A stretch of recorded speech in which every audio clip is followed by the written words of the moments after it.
The Arizona sun hammered down on the small town of Copper Ridge like it had a personal grudge against anything living. The kind of heat that made asphalt shimmer like water and turned steering wheels into weapons. Marcus Webb stood outside Fuller's Hardware, loading 2x4s into the bed of his weathered Ford pickup, sweat already soaking through his gray work shirt even though it was barely 9 in the morning. At 38 years old, Marcus looked a decade older. Grief had carved lines around his eyes that hadn't been there 3 years ago, back when Sarah was still alive, back when laughter filled their small rental house instead of silence broken only by his daughter's whispers and the hum of an overworked air conditioner. Before we dive into this incredible story, make sure to smash that subscribe button because tomorrow we have an extra special story for you that will blow your mind. His hands moved on autopilot, stacking lumber with the practiced efficiency of someone who'd spent his entire adult life working with his hands. Maintenance supervisor at the county recreation center didn't sound like much, and it wasn't. But it paid enough to keep the lights on and food on the table for him and the girls. Barely. The medical bills from Sarah's illness still arrived sometimes, even 2 years after her death, like ghosts that refused to stop haunting him. He'd set up payment plans for most of them, chipping away $20 here, $50 there, knowing he'd probably be paying them off until Emma graduated high school. "Daddy, can we get popsicles?" 10-year-old Emma appeared at his elbow, her younger sister Lily clutching her hand. Both girls had their mother's dark eyes and that same hopeful expression that could break Marcus's heart and mend it in the same breath. They wore matching sundresses that Sarah had bought them the summer before she got sick, now faded from too many washes and let out at the hems as much as possible. Emma would need new clothes for school soon. Lily, too. Another expense Marcus was trying not to think about. "Sure thing, baby," Marcus said, fishing quarters from his pocket. The coins were warm from his body heat, almost hot enough to burn. "Cherry for you, grape for Lily, right?" Emma grinned, gap-toothed and beautiful, and took the money. "You remember everything, Daddy." "That's my job," he said, watching them skip toward the corner store, their sundresses fluttering in the hot wind like butterfly wings. For a moment he could almost see Sarah walking behind them, her hand raised to shield her eyes from the sun, that smile on her face that made everything feel possible. But Sarah wasn't there. Cancer had taken her 26 months ago, leaving Marcus to figure out single parenthood while working double shifts and trying to keep his head above water. The rec center had been good about giving him flexible hours after she died, but flexible didn't mean easy. He worked the early morning shift, rushed home to get the girls to school, went back for the afternoon maintenance calls, picked them up, made dinner, helped with homework, tucked them in, and then lay awake most nights staring at the ceiling, wondering how he was going to make it all work. His phone buzzed in his pocket just as he finished loading the lumber. Marcus pulled it out, squinting at the screen in the bright sunlight. Unknown number. He almost declined the call. Probably another medical billing company or someone trying to sell him something he couldn't afford, but something made him answer. Maybe it was the heat making him delirious, or maybe it was just the desperate hope that someone, somewhere, was calling with good news for once. "Is this Marcus Webb?" A woman's voice, professional, slightly formal, with the kind of careful enunciation that suggested she made these types of calls regularly. "Speaking," Marcus said, bracing himself for whatever bad news was coming. "Mr. Webb, this is Patricia Gonzalez from Morrison & Associates. I'm calling regarding the estate of Raymond Webb." Marcus froze, the sun suddenly feeling even hotter on the back of his neck. Uncle Raymond. He hadn't heard that name in over 15 years, not since some family falling out that nobody ever fully explained to him. All he remembered was his mother saying Raymond had made his choices and that they were no longer in contact. There had been whispers about Raymond being difficult, antisocial, maybe not quite right in the head. Eventually the family just stopped talking about him altogether as if he'd never existed. "I didn't know," Marcus started. then stopped, unsure what to say. I didn't know he'd passed. Yes, sir. Mr. Webb passed away 3 weeks ago. I apologize for the delay in reaching you. We had some difficulty locating your current contact information. Her tone softened slightly, becoming almost sympathetic. I'm sorry to be the bearer of this news, Mr. Webb, but I'm calling because you're listed as his sole surviving heir. Marcus leaned against the truck bed, the hot metal burning through his shirt, but he barely noticed. His heir? I haven't spoken to Uncle Raymond since I was a kid. Are you sure you have the right person? Quite sure, sir. You're Marcus Andrew Webb, born July 14th, 1986, correct? That's me. Then yes, you're the designated heir. Mr. Webb left you his property. She paused, and Marcus could hear papers shuffling on her end. A resort, actually. The Desert Vista Resort and Spa, located approximately 40 miles outside Copper Ridge in the Sonoran Desert. Marcus felt the world tilt slightly, like the ground beneath his feet had suddenly become uncertain. A resort? Uncle Raymond owned a resort? Yes, sir. According to our records, he purchased the property in 1972. It's been vacant for quite some time, approximately 30 years based on county records. The property taxes are current through the end of this year, and there's a small amount remaining in the estate account, roughly $3,000, which will also transfer to you once the paperwork is finalized. A resort. His hermit uncle, who'd supposedly lived alone in a trailer somewhere in the desert, scraping by on disability payments or whatever, had owned a resort. It made no sense. None of this made any sense.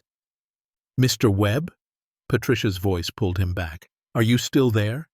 Yeah, I'm here. I'm just processing. Marcus wiped sweat from his forehead with the back of his hand. What kind of shape is this place in? I haven't personally viewed the property, she admitted, but I understand it's been vacant for several decades. I wouldn't expect it to be in pristine condition. However, the land itself has value, and the structure, while likely in need of significant repairs, is apparently still standing.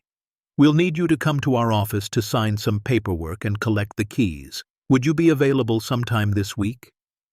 Marcus thought about his schedule, the shifts he'd already committed to, the bills that were due. But something in him, something he couldn't quite name, made him say, I can come today. What time? They scheduled the appointment for 1 o'clock. After hanging up, Marcus stood in the hardware store parking lot for a long moment, staring at nothing, trying to wrap his mind around what had just happened. A resort, property, an inheritance from an uncle he barely remembered. Emma and Lily returned with their popsicles, lips already stained purple and red, giggling about something only they understood. Marcus looked at them, really looked at them, and saw Sarah in every line of their faces, every expression, every gesture. God, he missed her. Missed her so much it physically hurt sometimes, like a wound that refused to heal. Daddy, you okay? Emma asked, her 10-year-old intuition catching what he'd tried to hide. Marcus knelt down to their level, the hot asphalt burning through his jeans. I'm okay, baby. Actually, I just got some interesting news. How would you two like to go on an adventure this weekend? Lily, 7 years old and always ready for anything, bounced on her toes. What kind of adventure? The exploring kind, Marcus said, managing a smile. It turns out your great-uncle Raymond, you never met him, but he left us something, a big old building out in the desert. Want to go see it? Emma's eyes narrowed slightly, her mother's analytical mind already at work. Is it a good something or a problem something? Smart kid. Too smart sometimes. I don't know yet, Marcus admitted, because he'd always tried to be honest with them, even when the truth wasn't easy. But I figure we should at least take a look before we decide what to do with it. The meeting with Patricia Gonzalez was mercifully brief. She was a neat, efficient woman in her 50s who'd clearly handled hundreds of estate transfers and knew how to keep things moving. Marcus signed what felt like a dozen different documents, his hand cramping by the end, while Patricia explained probate procedures and property transfer legalities in language he only half understood. The important parts he got. The property was his, free and clear except for the ongoing property taxes, which were surprisingly low. The $3,000 from Raymond's account would transfer within a week or two. "One more thing," Patricia said as she handed him a manila envelope. "Your uncle left this with instructions that you should receive it when you came to claim the property. I haven't opened it. Attorney-client privilege extends even after death." Marcus accepted the envelope, feeling its weight in his hands. His name was written across the front in handwriting he didn't recognize, shaky but deliberate, like someone fighting against trembling hands to make sure each letter was legible. He started to open it, then stopped, some instinct telling him this was meant to be private, to be read alone or maybe with his daughters. "Thank you," he said, "for handling all this." Patricia smiled, a genuine expression that transformed her professional demeanor into something warmer. "Your uncle was an interesting man, Mr. Webb. He came in about 6 months ago to update his will. Very specific about making sure you got the property. He said—" She hesitated, as if debating whether to share. "He said you were a good man who'd been dealt a hard hand, and you deserved a chance at something better. Those were his exact words." Marcus felt his throat tighten. Uncle Raymond, who he hadn't seen or spoken to in 15 years, had somehow known about Sarah, about his struggles, about his life, had been watching from a distance apparently, and had cared enough to try to help, even after death. "I didn't know he knew anything about me," Marcus managed to say. "Family has a way of keeping track, even when we're not in direct contact," Patricia said gently. "He seemed very certain you were the right person for this." That night, after a dinner of grilled cheese sandwiches and tomato soup, cheap, filling, and one of the few meals Marcus could reliably cook without burning, he sat at the small kitchen table with Emma and Lily and opened the envelope. Inside was a single sheet of paper, a key attached with string, and a photograph. The photograph showed a beautiful Pueblo-style resort, all curves and earth tones, with a massive swimming pool in the foreground and desert mountains rising behind it. The colors were faded, suggesting the photo was decades old, but the grandeur was unmistakable. This had been a showplace once, the kind of destination where people came to see and be seen. The letter was brief, written in that same shaky handwriting. "Marcus, if you're reading this, I'm gone, and you've learned about the desert vista. I'm sorry we lost touch over the years. Family politics and my own stubbornness kept us apart, but I want you to know I've kept track of you from a distance. I know about Sarah. I know how hard you've been working to provide for those girls. I know you're a good man trying to do right in a world that hasn't been particularly fair to you. The resort was mine for 52 years. I bought it in 1972 with money I'd saved from the Air Force. It was supposed to be my retirement dream, a place for people to come and find peace in the desert. I ran it successfully for about 10 years, then circumstances changed. I closed it in 1984 and never reopened it, but I kept it, maintained the property taxes, made sure it stayed legally mine. Now it's yours. I won't lie to you, it's not in great shape. 30-plus years of desert weather has done damage, but the bones are good, Marcus. The structure is sound, and there's more to it than meets the eye if you're willing to look. Do with it what you think is best. Sell it, renovate it, knock it down and sell the land. It's your choice now. But I hope you'll at least visit it before you decide. Sometimes a place has a way of speaking to you if you listen. Take care of those girls and take care of yourself. Your Uncle Raymond." Marcus read the letter twice, then a third time, while Emma and Lily looked at the photograph, pointing out details. The pool, the palm trees, what looked like a fountain near the entrance. "It's like a castle," Lily breathed, her 7-year-old imagination already transforming the building into something magical. Emma, more practical, asked, "Is it really ours now, Daddy?" "Yeah, baby," Marcus said, still processing. "It's really ours. But it's broken, Emma observed, that analytical mind working. You can tell from the letter. Uncle Raymond said it needs work. Most things worth having need work, Marcus said, repeating something Sarah used to say, back when she was helping him study for his contractor's license exam, back when they still believed he'd have a chance to use it for something more than patching drywall and fixing leaky faucets. That weekend, with both girls buckled into the back seat of his truck, Marcus drove out to see the property. Patricia had given him detailed directions, but they were almost unnecessary. There was really only one road that led deep enough into the desert, and the resort sat at the end of it like a forgotten outpost of civilization. The drive took almost an hour, the landscape transforming from the scattered development around Copper Ridge to pure Sonoran desert. Saguaro cacti standing like sentinels, ocotillo whips reaching for the sky, mountains rising in purple-blue silhouettes against the horizon. The girls were quiet at first, pressed against their windows, watching the desert roll past. Then Lily started singing one of Sarah's favorite songs, and Emma joined in, and for a few miles, the truck was filled with their voices, and Marcus felt something in his chest loosen just slightly. The turnoff was marked only by a faded wooden sign, barely legible. Desert Vista Resort, 2 miles. The dirt road that led to the property was washboard rough, rattling everything in the truck, dust billowing up behind them like a storm cloud.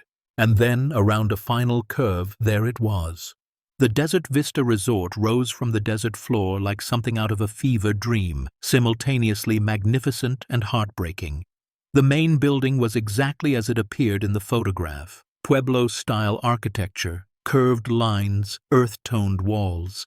But where the photo had shown vibrant color and pristine condition, reality offered weathered paint, broken windows, and sections of wall where the stucco had fallen away to reveal bare brick underneath.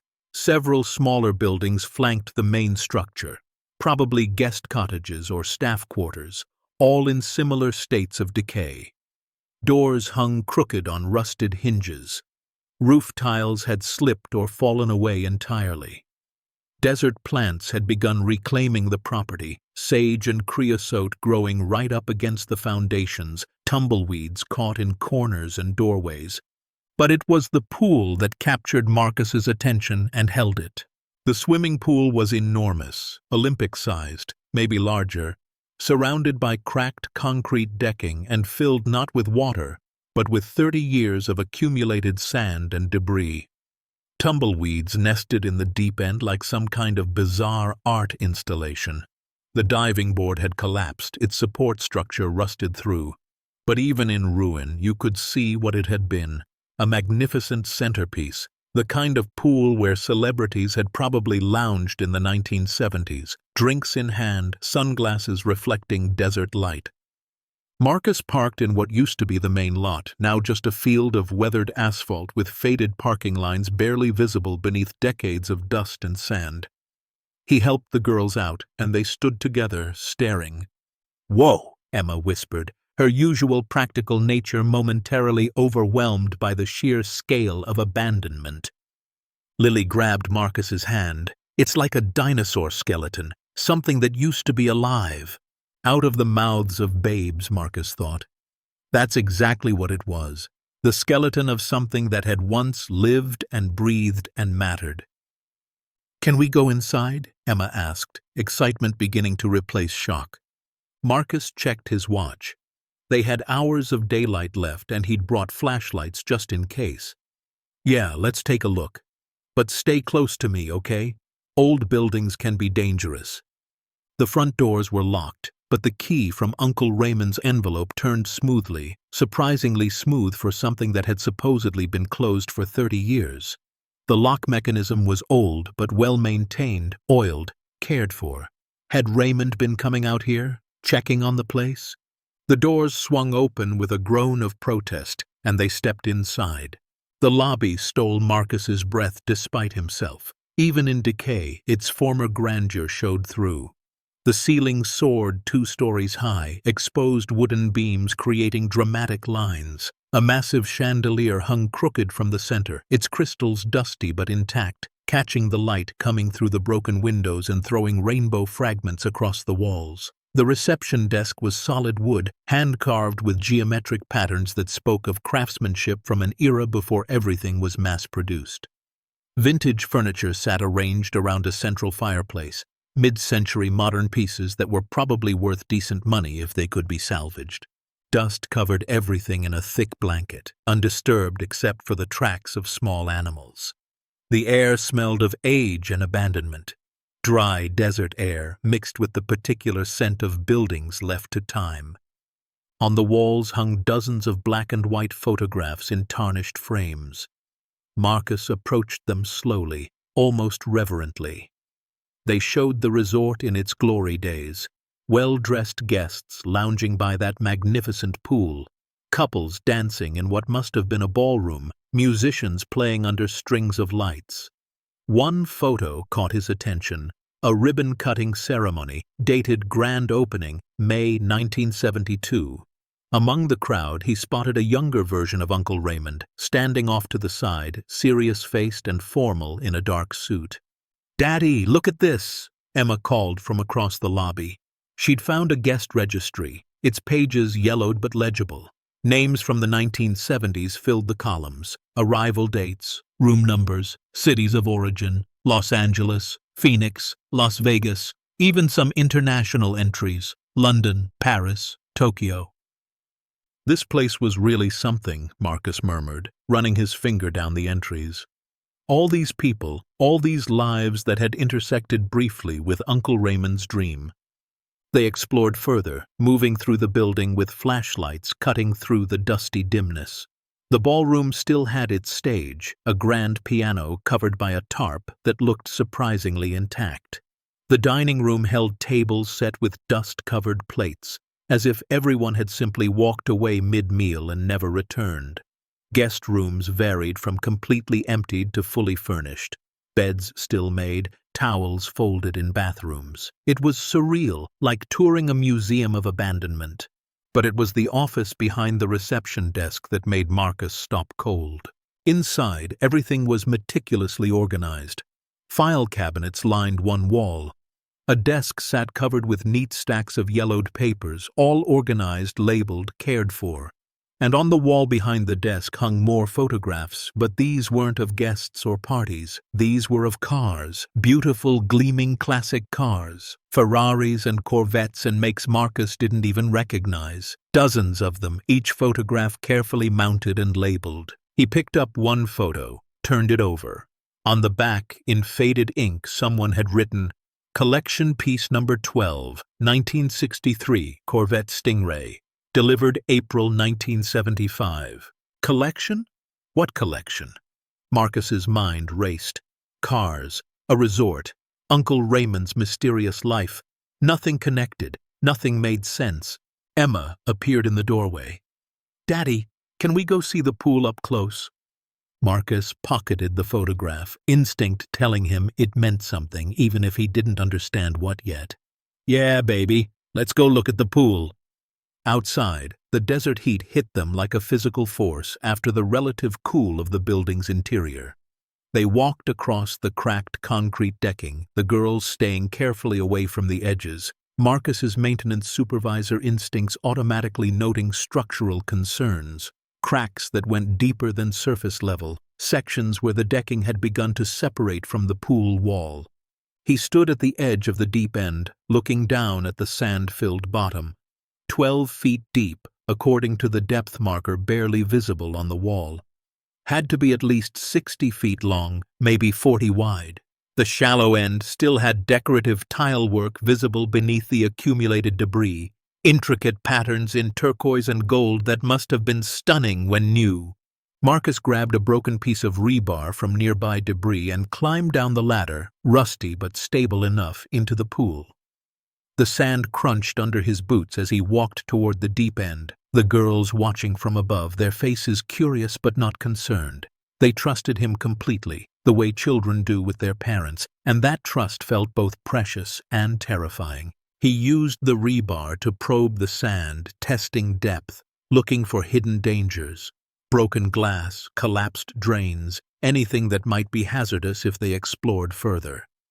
Most of it was solid, the sand packed down by years of wind and weather.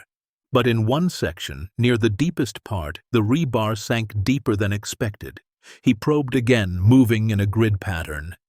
There it was again, a section where the sand gave way more than it should, like something underneath had caused it to settle or sink. Marcus knelt down and pushed sand aside with his hands, working his way down. 6 inches, 12 inches. And then his fingers hit something that wasn't pool floor. Concrete, but newer concrete, poured over something, creating a false bottom.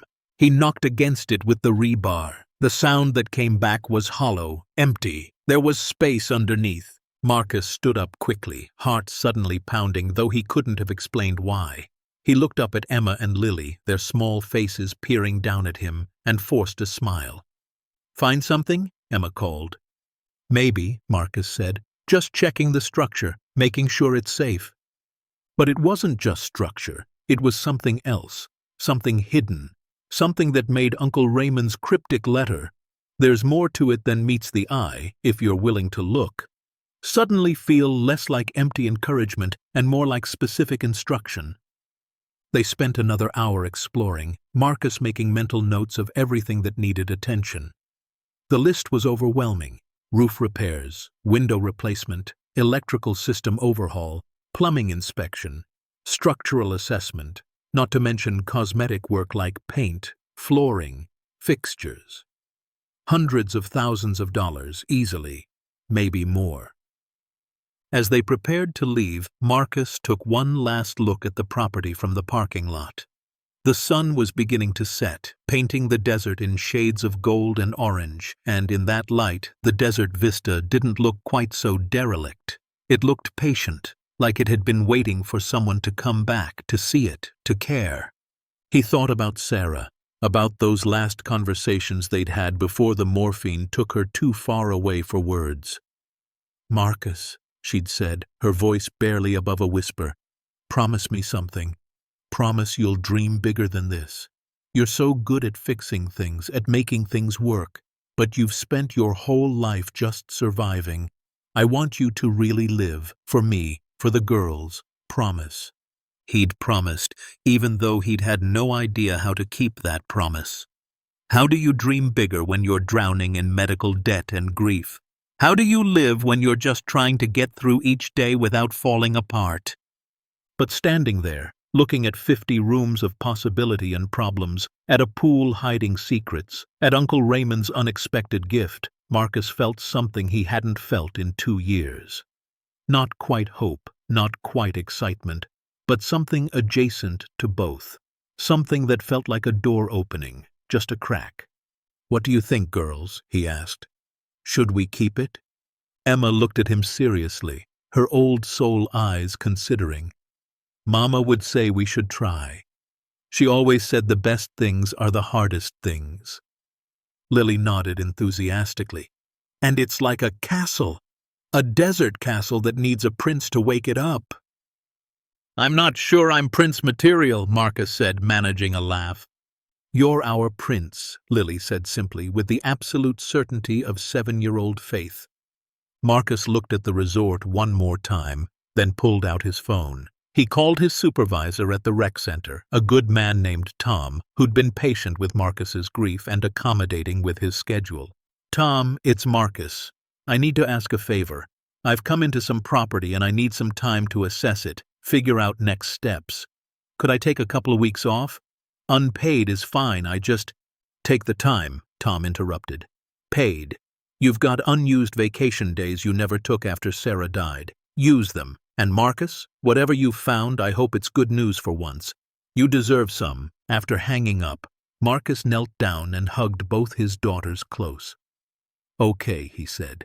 "Here's what we're going to do. We're going to come back here next weekend with camping gear. We're going to spend a few days really looking at this place, figuring out what's possible. And then we're going to make a decision together, as a family. Sound good?"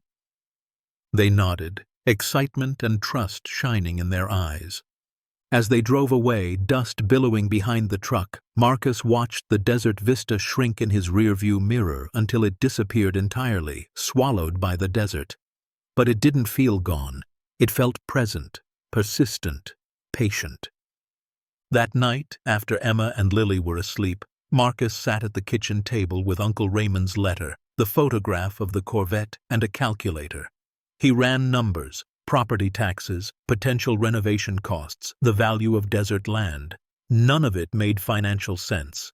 The smart thing, the practical thing, would be to sell it as is to a developer, take whatever money he could get, pay off the medical bills, maybe put something away for the girls' college funds.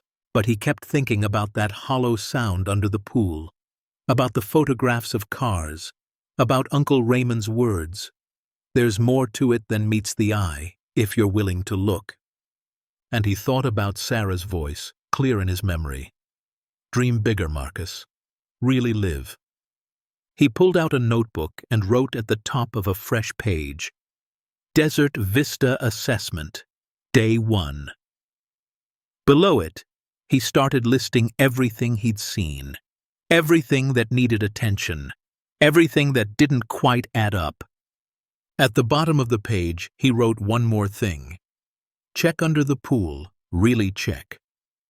Because whatever was hidden there, whatever Uncle Raymond had left for him to find, Marcus had a feeling it was the real inheritance. Not the property itself, but whatever secret it held. And come next weekend, with his daughters by his side and his late wife's encouragement still echoing in his heart, he was going to find out exactly what that secret was, even if part of him was terrified of what he might discover. The following Saturday morning, Marcus loaded his truck with supplies that made his neighbor Mrs. Chen raise her eyebrows. Work gloves, trash bags, a push broom, bottled water by the case, sandwiches he'd made at 5 in the morning, and his old camping lanterns. Emma and Lily bounced around the driveway in their play clothes, jeans and t-shirts Marcus had picked up at the thrift store specifically for getting dirty, chattering about their desert castle adventure. Are we going to find treasure? Lily asked for the third time, her 7-year-old imagination running wild. Maybe, Marcus said, though his definition of treasure was probably different from hers. He was thinking about salvageable furniture, vintage fixtures that might be worth something, anything that could offset the property taxes. But the real treasure is spending time together, right? Emma rolled her eyes with the world-weariness of a 10-year-old. Daddy, that's the kind of thing adults say when there's no actual treasure. Marcus laughed despite himself. Fair point, baby, fair point. The drive out to the desert vista became familiar quickly. The transition from town to open desert. The way the landscape changed from human-touched to wild. The final turn onto that washboard road that made everything in the truck rattle. The girls sang along to the radio, some pop song Marcus didn't recognize, but that Sarah probably would have known every word to. He let their voices wash over him, finding comfort in the sound even as it highlighted her absence. When they arrived, the resort looked different in morning light, less menacing, more melancholy. The sun illuminated details Marcus had missed in the late afternoon shadows, intricate ironwork on the balconies, decorative tile work around doorways, the careful landscaping that had once framed the property but now grew wild and untamed. They started with the guest cottages, the smaller buildings that flanked the main structure. Marcus had decided to work methodically, one building at a time, cataloging anything valuable, clearing out anything hazardous, slowly building a complete picture of what Uncle Raymond had left him. The first cottage was a time capsule. The door opened to reveal a fully furnished room, a bed with a headboard that screamed 1970s, complete with burnt orange and avocado green bedspread. A small kitchenette with appliances Marcus recognized from his childhood, the kind with rounded edges and that particular shade of harvest gold that had been everywhere in the 80s. Even toiletries in the bathroom, bottles of shampoo and bars of soap gone solid with age. It's like they just disappeared, Emma said, running her finger along the dusty dresser top. Like everyone left in the middle of their vacation and never came back. Maybe they got abducted by aliens, Lily suggested, peering under the bed with her flashlight. Or maybe Uncle Raymond closed the resort suddenly and didn't have time to clear everything out, Marcus said, though Emma's description was eerily accurate. There was something abandoned about it that went beyond simple closure. This felt like interruption, like sudden ending. They worked through the morning, going room by room. Marcus took photographs of everything on his phone, furniture, fixtures, anything that might have value. The girls treated it like the world's best scavenger hunt, discovering treasures both mundane and fascinating. Emma found a stack of vintage magazines in one room, their covers advertising a world long gone. Lily discovered a collection of vinyl records, their jackets faded but titles still legible. Fleetwood Mac, The Eagles, Linda Ronstadt. "Can we keep these?" Lily asked, holding up a record with reverent care. "We can keep whatever we want," Marcus said. "It's all ours now." The statement felt surreal every time he said it. All of this, the buildings, the land, the accumulated stuff of a resort that had served hundreds or maybe thousands of guests, belonged to him, to them. A widowed maintenance worker and his 2 daughters, sudden owners of a 50-room resort in the middle of the desert. By lunchtime, they'd worked through 6 cottages, and Marcus's initial inventory list was encouraging. There was value here. Vintage furniture that retro enthusiasts would probably pay good money for. Appliances that were old enough to be collectible. Fixtures and fittings that could be salvaged and sold. Maybe not enough to fund a full renovation, but enough to make a dent in the property taxes, at least. They ate lunch on the pool deck, sitting in the shade of the main building, dangling their legs over the edge of the empty pool. Marcus had brought peanut butter and jelly sandwiches, Emma's favorite, and apples and those little bags of chips that were never quite enough, but the girls loved anyway. "What are you going to do with all this, Daddy?" Emma asked, in that direct way she had that reminded Marcus so much of Sarah. No beating around the bush, just straight to the heart of things. Marcus looked out at the property, at the work they'd done this morning, at the weeks and months and probably years of work still ahead. "Honestly, baby, I don't know yet. Part of me thinks we should fix it up, maybe reopen it somehow. Part of me thinks we should sell it, and part of me just wants to understand what Uncle Raymond was doing out here for 30 years. "I vote we keep it," Lily said immediately. "We could live here, like in a castle." "A castle 40 miles from your school with no electricity and probably no working plumbing," Emma pointed out, ever practical. "We could fix those things," Lily insisted. Marcus ruffled her hair, sun-warm and soft under his hand. "Maybe we could, but it would take time. And money we don't really have." "But you're good at fixing things," Lily said with absolute certainty. "You fix everything." If only it were that simple, Marcus thought. If only being good with your hands and willing to work hard was enough to overcome the reality of hundreds of thousands of dollars in necessary repairs. After lunch, while the girls explored the main lobby, he could hear them upstairs, their footsteps echoing through empty hallways. Marcus walked down into the pool. He'd been thinking about it all morning, about that hollow sound, about Uncle Raymond's letter. There's more to it than meets the eye, if you're willing to look. He brought a hammer and the piece of rebar he'd found last week, and he started at the spot where he'd first noticed the odd sound. The sand had blown back over his previous excavation, but he remembered roughly where it was, about 2/3 of the way down the slope toward the deep end, slightly left of center. Marcus cleared the sand again, working quickly, sweat soaking through his shirt despite the shade from the pool walls. His hands remembered this kind of work, the rhythm of it, the physicality. Before Emma was born, he'd worked construction for a summer, and his body hadn't forgotten how to move, how to pace himself in the heat. The concrete he'd found before reappeared under his hands. He cleared a larger area this time, maybe 6 feet by 6 feet, enough to see the edges of whatever this was.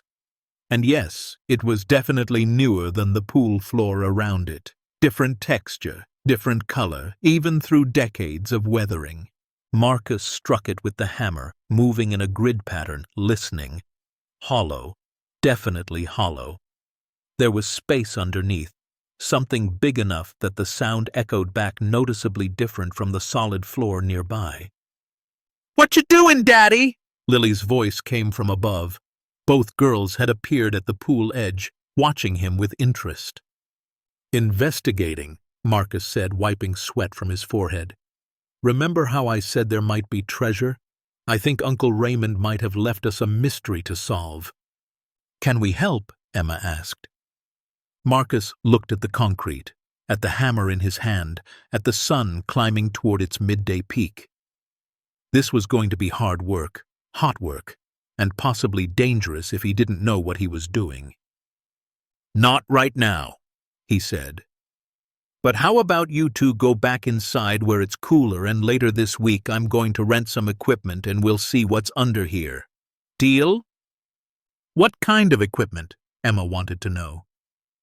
"The kind that breaks concrete," Marcus said, carefully. That week felt longer than most. Marcus worked his regular shifts at the rec center, fixed a busted water heater in the break room, helped Tom replace worn-out gym floor tiles, and thought constantly about the pool. He researched concrete breaking techniques online, watched YouTube videos of people using jackhammers and sledgehammers, read forums about safe demolition practices. On Wednesday evening, he called Patricia Gonzalez, the estate lawyer. "Mr. Webb," she answered, sounding pleased to hear from him. "How is the property?" "Interesting," Marcus said. "Listen, I have a question. In the estate documents, was there any mention of modifications to the property, specifically to the pool?" There was a pause, the sound of papers shuffling. "Let me check the file. No, nothing specifically about modifications. Why do you ask?" "Just curious about some construction work that looks newer than the rest," Marcus said, keeping it vague. "Probably nothing." But it wasn't nothing. He knew that in his bones. Uncle Raymond had built or buried something under that pool, and whatever it was important enough to hide for 30 years. By Friday evening, Marcus had rented a jackhammer, a concrete saw, and more safety equipment than he'd ever used at once. Goggles, dust masks, work gloves, knee pads. The rental shop guy looked at his list and whistled. "Big project?" "Hopefully a small mystery," Marcus replied. Saturday morning arrived clear and hot, the way desert mornings do, deceptively pleasant for the first hour, then brutal by 10. Marcus had arranged for Mrs. Chen to watch the girls for the day. This part of the work wasn't safe for them to be around, and he needed to concentrate without worrying about their safety. The drive out to the desert vista felt different alone, quieter, more serious. Marcus found himself rehearsing scenarios in his head. What if there was nothing down there? What if it was just a construction error, a mistake in the original pool building? What if he was about to waste a day and rental fees chasing a fantasy? But then he remembered that hollow sound, the photographs of cars in Uncle Raymond's office, the way his uncle had specifically told him to look deeper.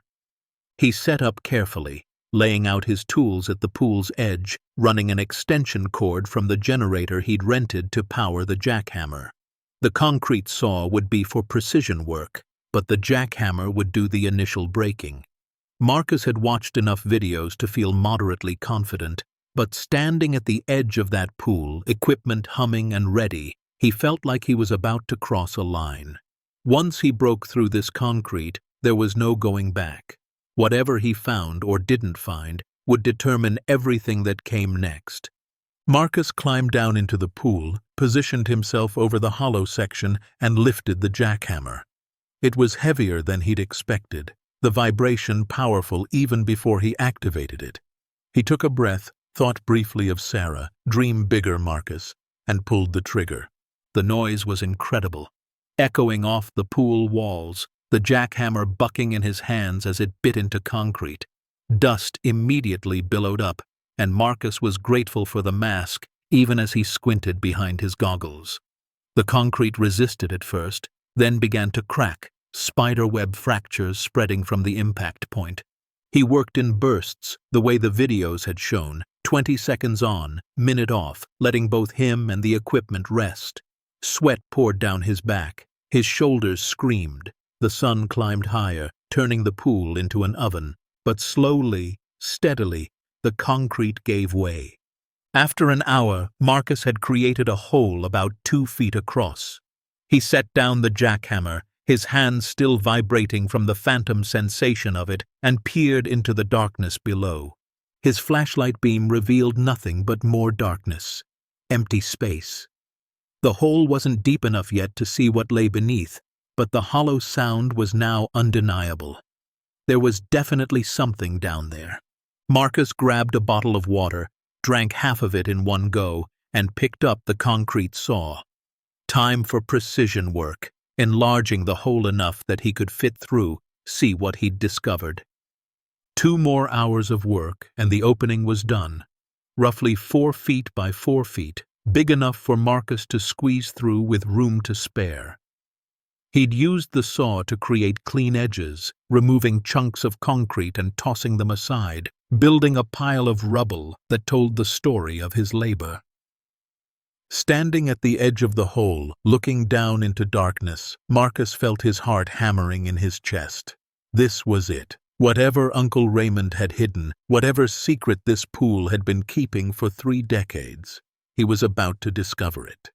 He grabbed his heavy-duty flashlight, the kind contractors use, and shone it into the chamber below. The beam of light revealed something impossible. Cars. Rows and rows of shapes under fitted dust covers, large and unmistakable even through the fabric. Not just 1 or 2. Dozens. Marcus's hands shook as he set up the ladder he'd brought, lowering it through the hole, testing it for stability.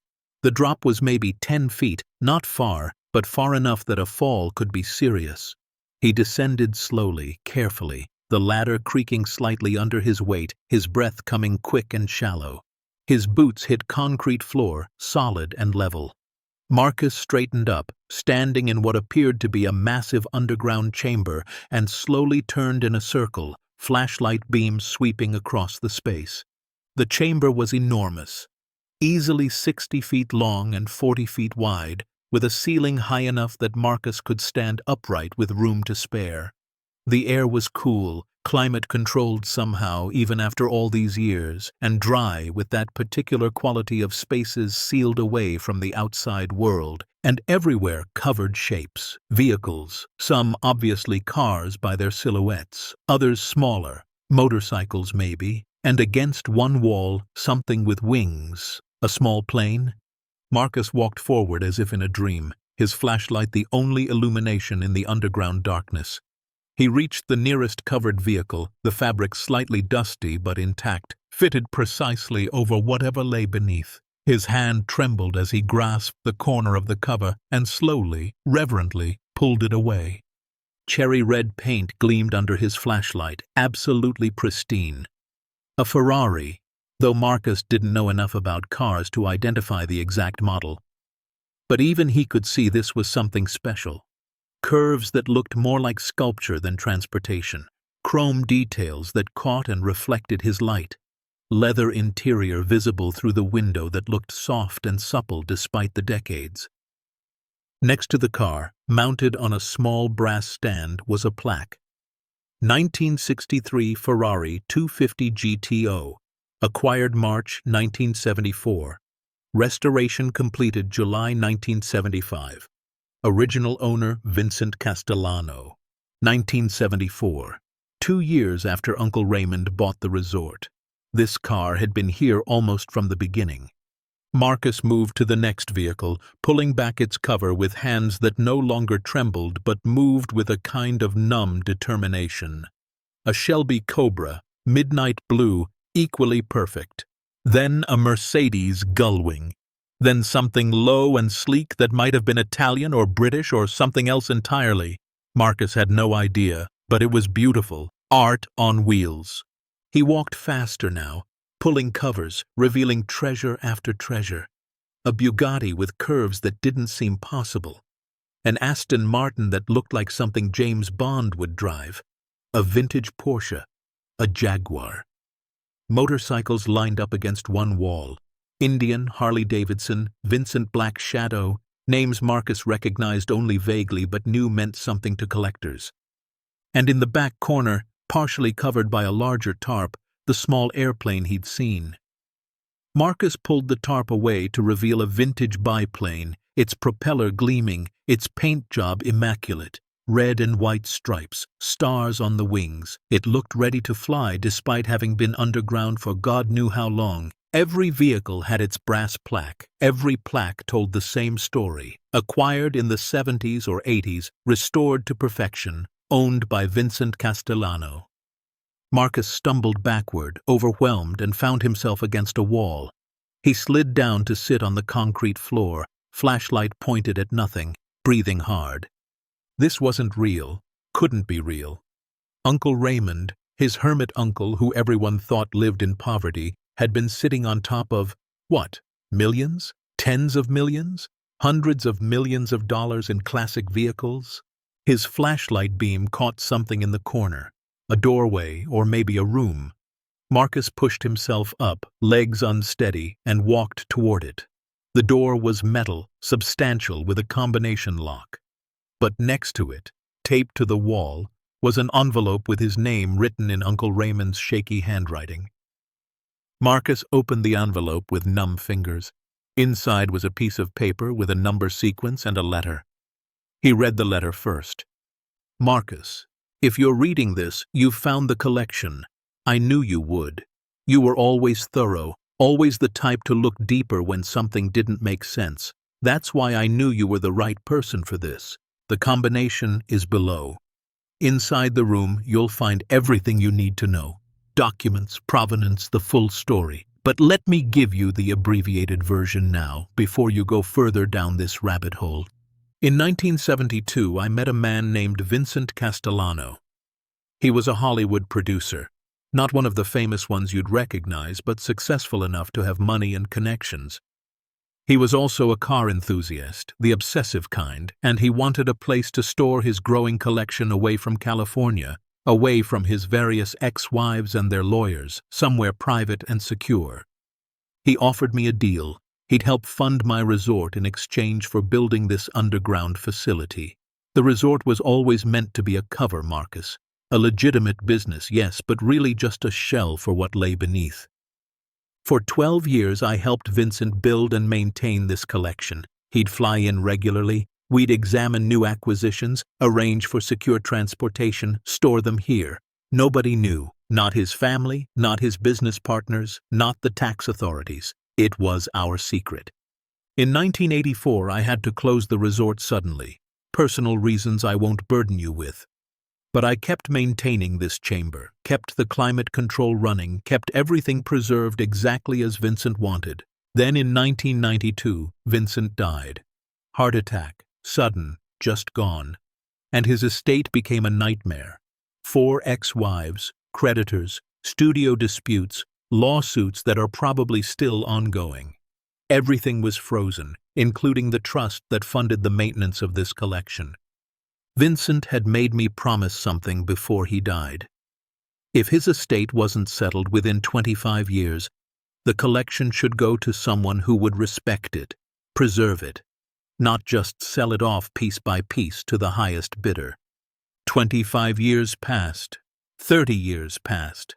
The litigation continues, and I've been here alone, protecting what Vincent built, waiting for the right person to pass it to. That person is you, Marcus. What you do with this collection is up to you. Legally, it's yours. Vincent's estate lawyers gave up looking for it years ago.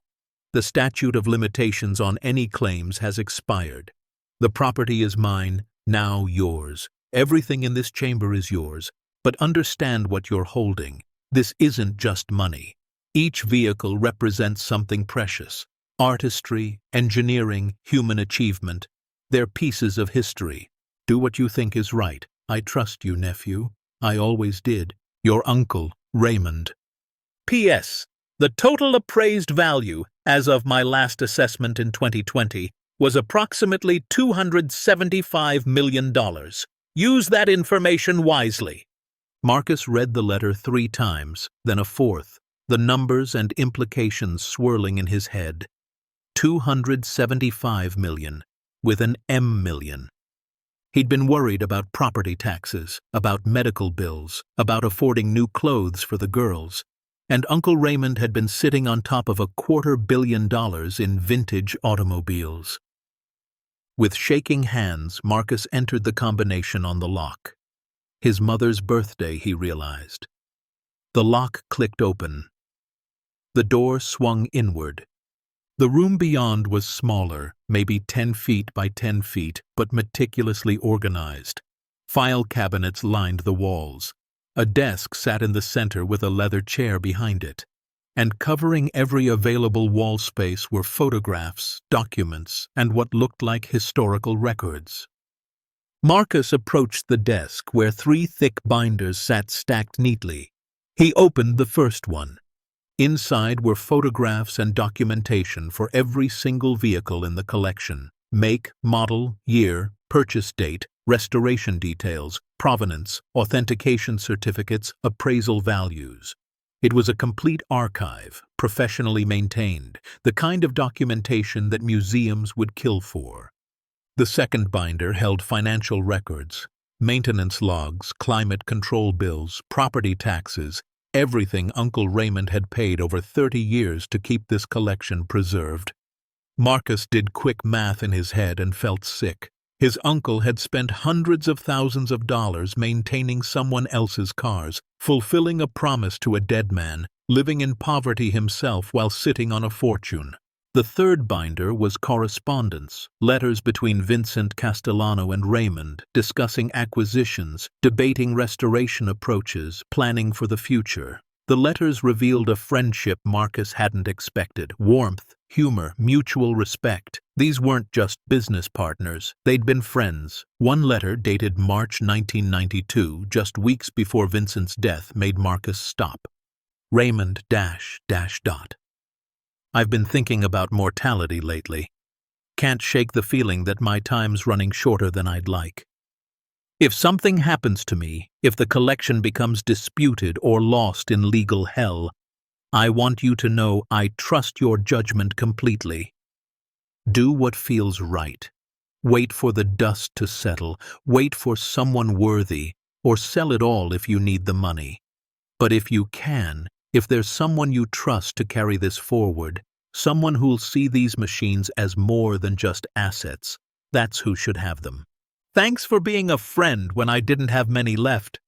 Thanks for caring about these cars the way I do. Whatever happens, that means everything. Vincent.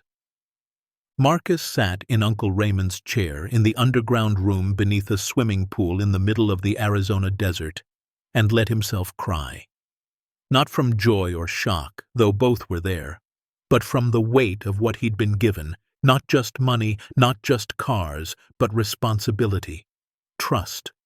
A legacy that 2 men had spent decades protecting, now placed in his calloused maintenance worker hands. His phone buzzed in his pocket. Text from Mrs. Chen. Girls want to know if you found treasure. What should I tell them? Marcus stared at the message, at the question that would determine everything that came next. He looked around the underground chamber, at millions of dollars in automotive history, at the life-changing fortune he'd literally stumbled into. He typed back, "Tell them yes. Tell them we found something incredible. I'll explain everything when I get home." Then he took a breath, stood up, and began the work of documenting everything. Because Uncle Raymond was right, this wasn't just money. This was history. This was art. This was the culmination of one man's passion and another man's loyalty. And now it was Marcus Webb's responsibility to figure out what to do with $275 million worth of cars that the world had forgotten existed.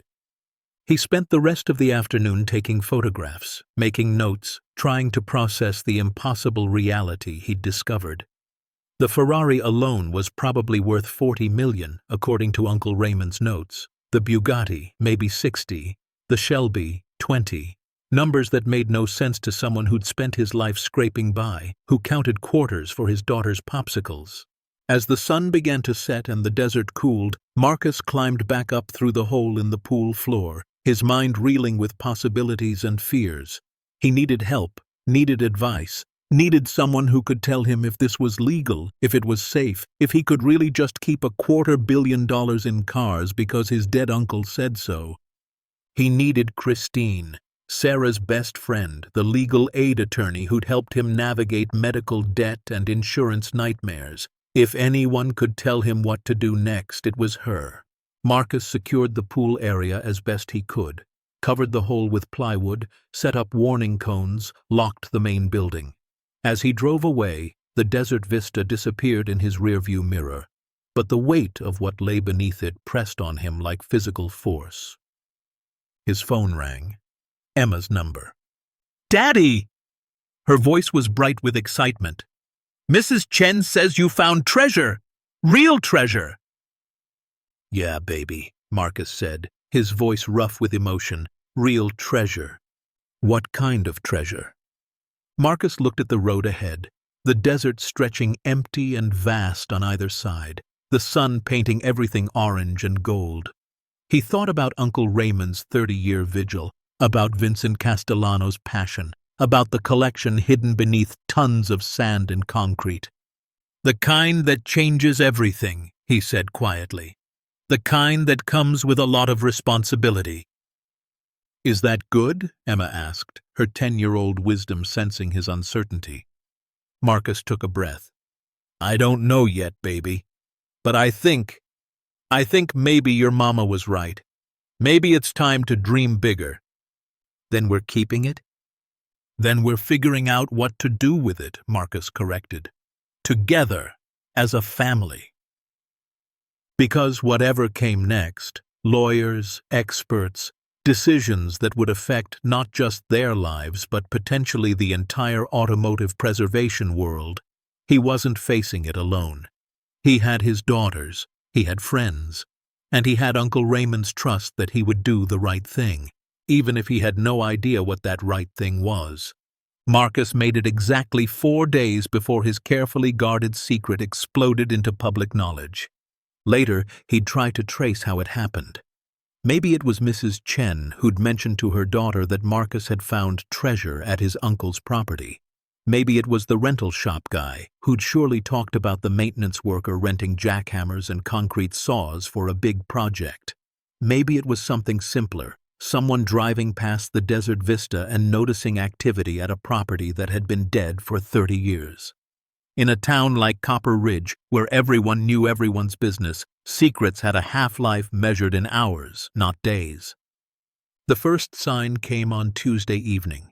Marcus was making dinner, spaghetti from a box, sauce from a jar, garlic bread from the freezer, when his phone rang. Unknown number.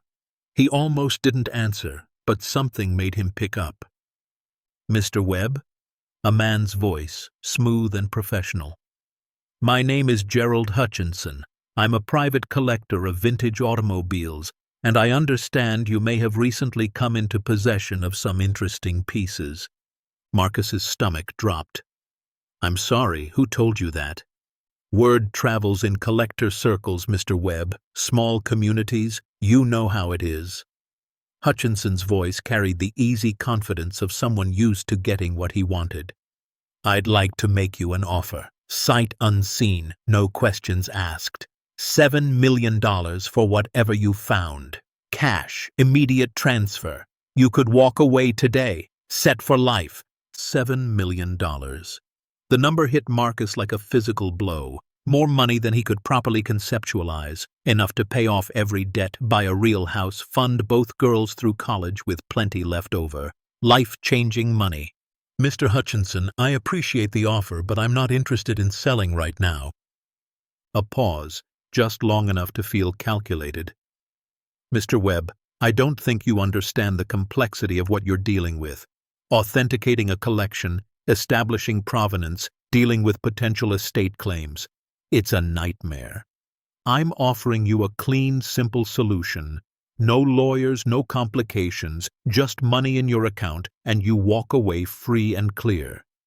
"The answer is no," Marcus said more firmly. "I see." Hutchinson's voice cooled noticeably. Well, the offer stands. For now. But Mr. Webb, I'd advise you not to wait too long. Situations like this can become complicated. People who don't understand what they have sometimes make poor decisions. It would be unfortunate if something happened to diminish the value of your discovery. The implied threat was subtle but unmistakable. Marcus felt anger rise in his chest, hot and sharp. Are you threatening me? Threatening? No. Just offering friendly advice. 7 million, Mr. Webb. Think about your family. Think about what that money could mean for your daughters. My number is on your caller ID. When you're ready to be reasonable, call me. The line went dead. Marcus stood in his kitchen, phone still pressed to his ear, spaghetti water boiling over on the stove. Emma appeared in the doorway, concern on her young face. Daddy, the pot's making a mess. He moved on autopilot, turning down the heat, wiping up the spill. His hands were shaking slightly. $7 million. Friendly advice. Situations can become complicated. That night, after the girls were asleep, Marcus sat at his laptop and did something he'd been avoiding. He Googled Vincent Castellano. The results were extensive. Hollywood producer, active from the 60s through the early 90s. Credits on dozens of films, some Marcus had heard of, most he hadn't. Known for his extravagant lifestyle, his collection of vintage automobiles, his 4 marriages and 3 divorces.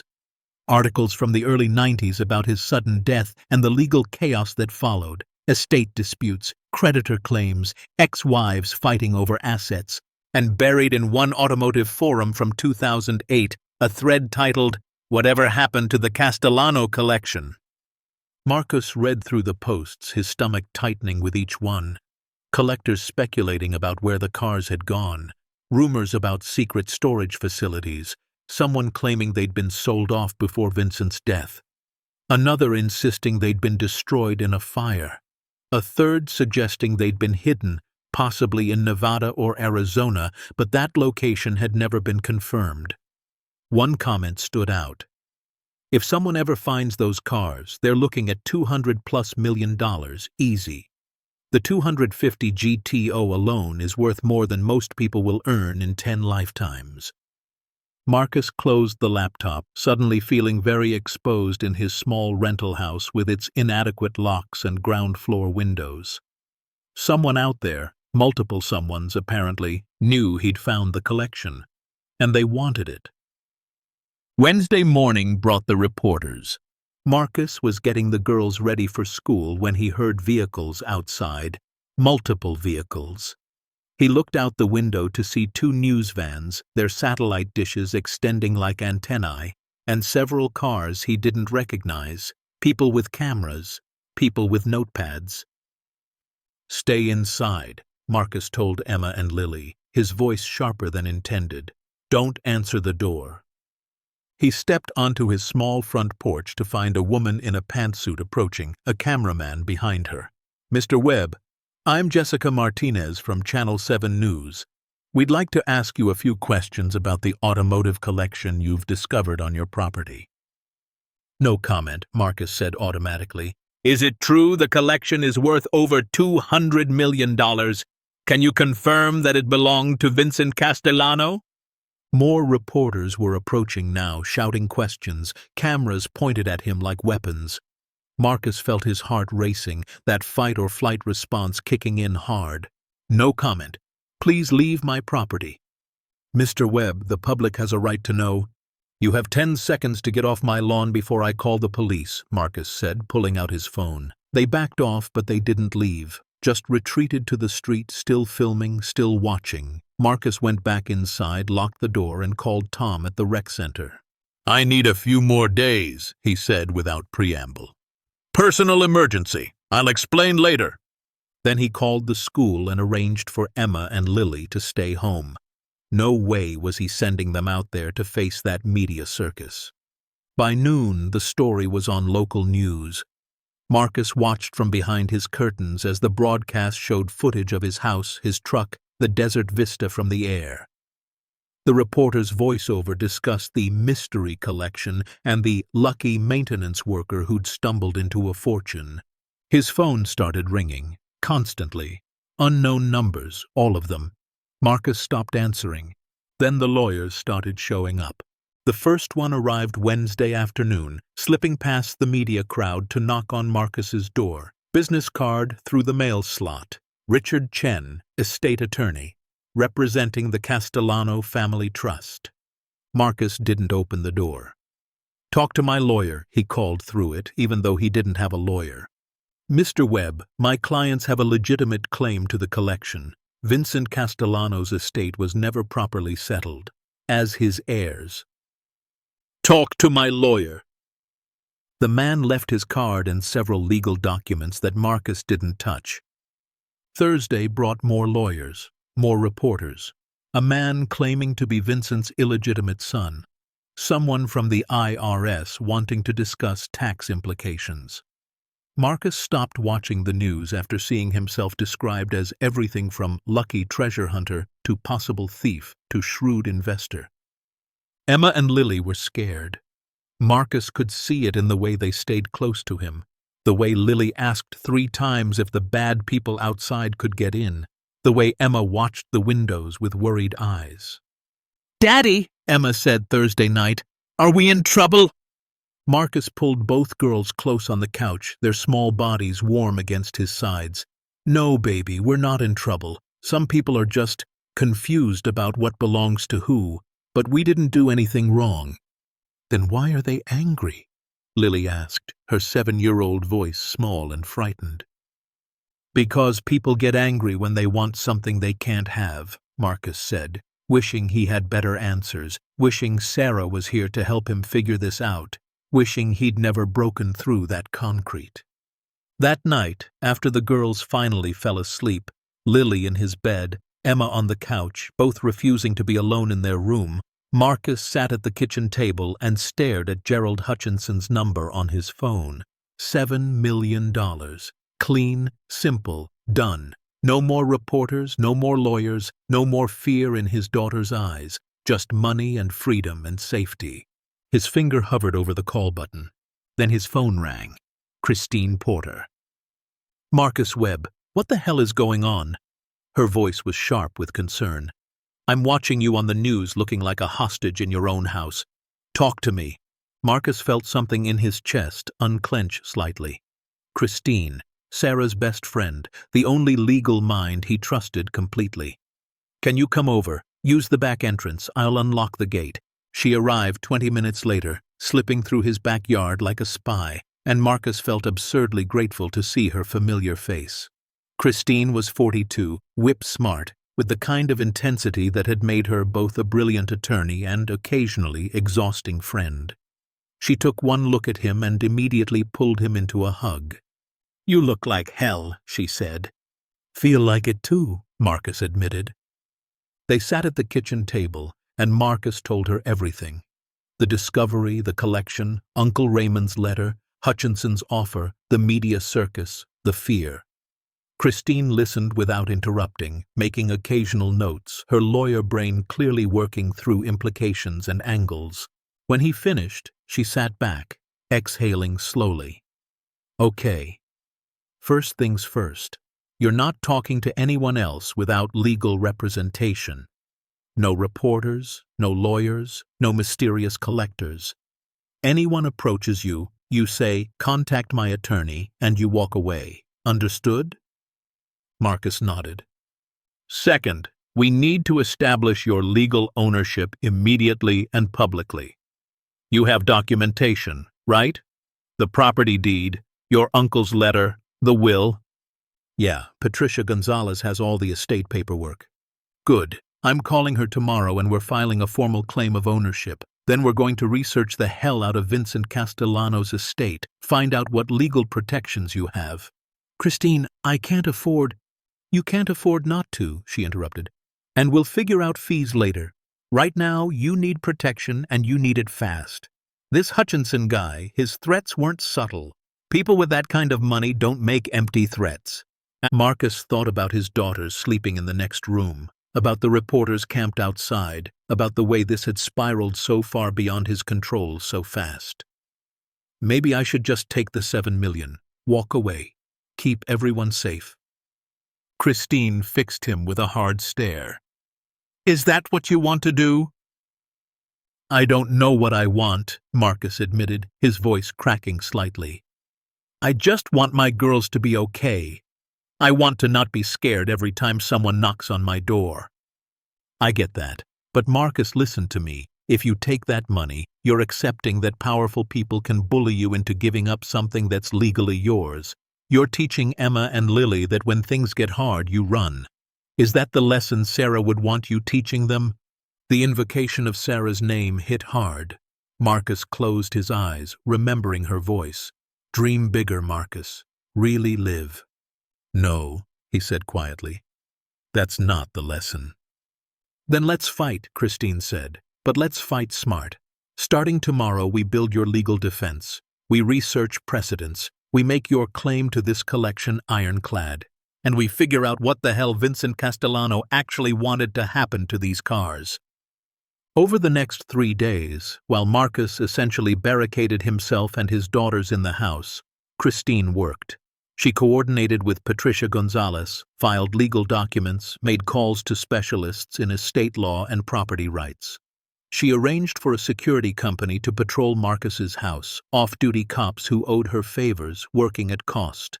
And she dug into the Castellano estate with the tenacity of someone who'd spent her career fighting for people the system wanted to ignore. On Sunday morning, she showed up at Marcus's back door with a banker's box full of documents and an expression that was equal parts exhaustion and triumph. I found it, she said, setting the box on his kitchen table. The legal protection you need. Marcus made coffee while Christine organized her findings. The girls were in the living room, playing quietly, still anxious but adjusting to their new confined reality. Okay, Christine began, spreading documents across the table. Vincent Castellano's last will and testament filed with Los Angeles County in 1991, 1 year before his death. Look at Clause 17, Paragraph 3. Marcus read where she pointed. In the event that litigation regarding the distribution of estate assets remains unresolved for a period exceeding 25 years from the date of death, all disputed assets shall be considered abandoned property, and possession shall default to current legal holder of said assets, provided holder can demonstrate good faith ownership and stewardship. I don't understand, Marcus said. It means, Christine explained, her eyes bright, that Vincent anticipated his estate might become a legal nightmare. So he put in a failsafe. If the fighting went on long enough, 25 years, then whoever physically possessed his assets and could prove they'd been caring for them would become the legal owner. No more disputes, no more litigation, clean transfer. 25 years, Marcus said slowly. Vincent died in 1992. It's been 32 years, Christine finished. The deadline passed 7 years ago. Marcus, you own those cars. Legally, completely, indisputably. Your uncle was the physical possessor. He maintained them in good faith, and he left them to you. The collection is yours. Marcus felt dizzy. But the lawyers showing up, the Castellano family representatives, are either ignorant of this clause or hoping you are, Christine said. I checked the estate litigation records, the family members who've been fighting for 30 years. None of them were named in Vincent's will. They're distant relatives, creditors, hangers-on. The people Vincent actually wanted to inherit were all settled decades ago. This collection was deliberately separated from the rest of his estate, and he clearly intended it to go to whoever took care of it. Uncle Raymond, Marcus breathed. And now you. Christine pulled out another document. But here's the thing that's going to make this really interesting. I found Vincent's correspondence with his estate attorney from 1991, shortly before the will was finalized. Look at this. Marcus read the letter, Vincent's words jumping off the page. If the collection becomes disputed or lost in legal hell, I want it preserved for eventual public access. I built it because I love these machines, because they represent human achievement and artistry. They shouldn't be locked away in some private collector's garage. They should be seen, appreciated, studied. If there's any way to ensure that happens, through museum donation, public trust, whatever, that's my wish. He wanted it to be public, Marcus said, the implications settling over him like weight. He wanted ordinary people to see it. Exactly, Christine said. Which means taking Hutchinson's $7 million and letting him scatter the collection to private buyers? That's the opposite of what Vincent wanted. That's betraying the intent. Marcus stood and walked to the window, looking out at the media van still parked on his street, at the reporters who'd been camping there for days. He thought about Uncle Raymond spending 30 years protecting this collection while living in poverty. Thought about Vincent Castellano, creating something beautiful and wanting to share it. Thought about Emma and Lily, and what kind of man he wanted to be for them. I'm not selling, he said quietly. What? Marcus turned back to face Christine. I'm not selling to Hutchinson or anyone else. If Vincent wanted this collection to be public, then that's what it should be. I don't know how yet, but we're going to figure out how to honor that. Christine smiled, something fierce and proud. Okay then, let's make that happen. But making it happen proved harder than Marcus expected. Monday brought a new wave of pressure. Hutchinson called again, his offer now $8 million. Marcus declined. The offer went to $10 million. Marcus declined again. The man's voice grew colder each time, the implicit threats more obvious. You're making a mistake, Mr. Webb. There are people with interest in this collection who won't be as patient as I am. Tuesday morning, Marcus drove out to the Desert Vista to check on the property, his first visit since the discovery had gone public. Christine had advised against it, but he needed to see the place, needed to make sure it was secure. The media had found it, of course. Helicopter footage had been on the news, but what Marcus found when he arrived made his blood run cold. Someone had tried to break in. The main building's locks had been jimmied, doors damaged but not breached. Someone had attempted to get to the pool area. The plywood covering he'd put over the hole was moved, warning cones knocked over. They hadn't succeeded. The security was just barely good enough. But they'd tried, and they'd left a message. Spray painted across the main building in large red letters, "Take the money." Marcus called Sheriff Hayes immediately. The sheriff arrived with 2 deputies, all business, documenting the vandalism and attempted break-in. Mr. Webb, Hayes said, his face grim, I'm going to be straight with you. This is escalating. Whoever wants this collection, they're moving from pressure to action. We can increase patrols, but we're a small department with limited resources. You need better security than we can provide. I'm working on it, Marcus said, thinking of Christine's contacts, the arrangements they were trying to make. But Sheriff, can you trace the paint? Find who did this? Hayes looked doubtful. We'll try. But Marcus, whoever's behind this is probably using intermediaries. They're not getting their own hands dirty. That night, Marcus couldn't sleep. He kept thinking about the spray-painted message, about the attempted break-in, about how easy it would be for someone to get to the collection if they really wanted to. The plywood cover wasn't real security. The locks were old. One person with determination and the right tools could access the underground chamber within hours. He was sitting at the kitchen table at 2 a.m, staring at nothing, when Emma appeared in her pajamas. "Can't sleep, baby?" he asked. She shook her head, climbing into his lap despite being a bit too big for it, seeking comfort the way she had as a little girl.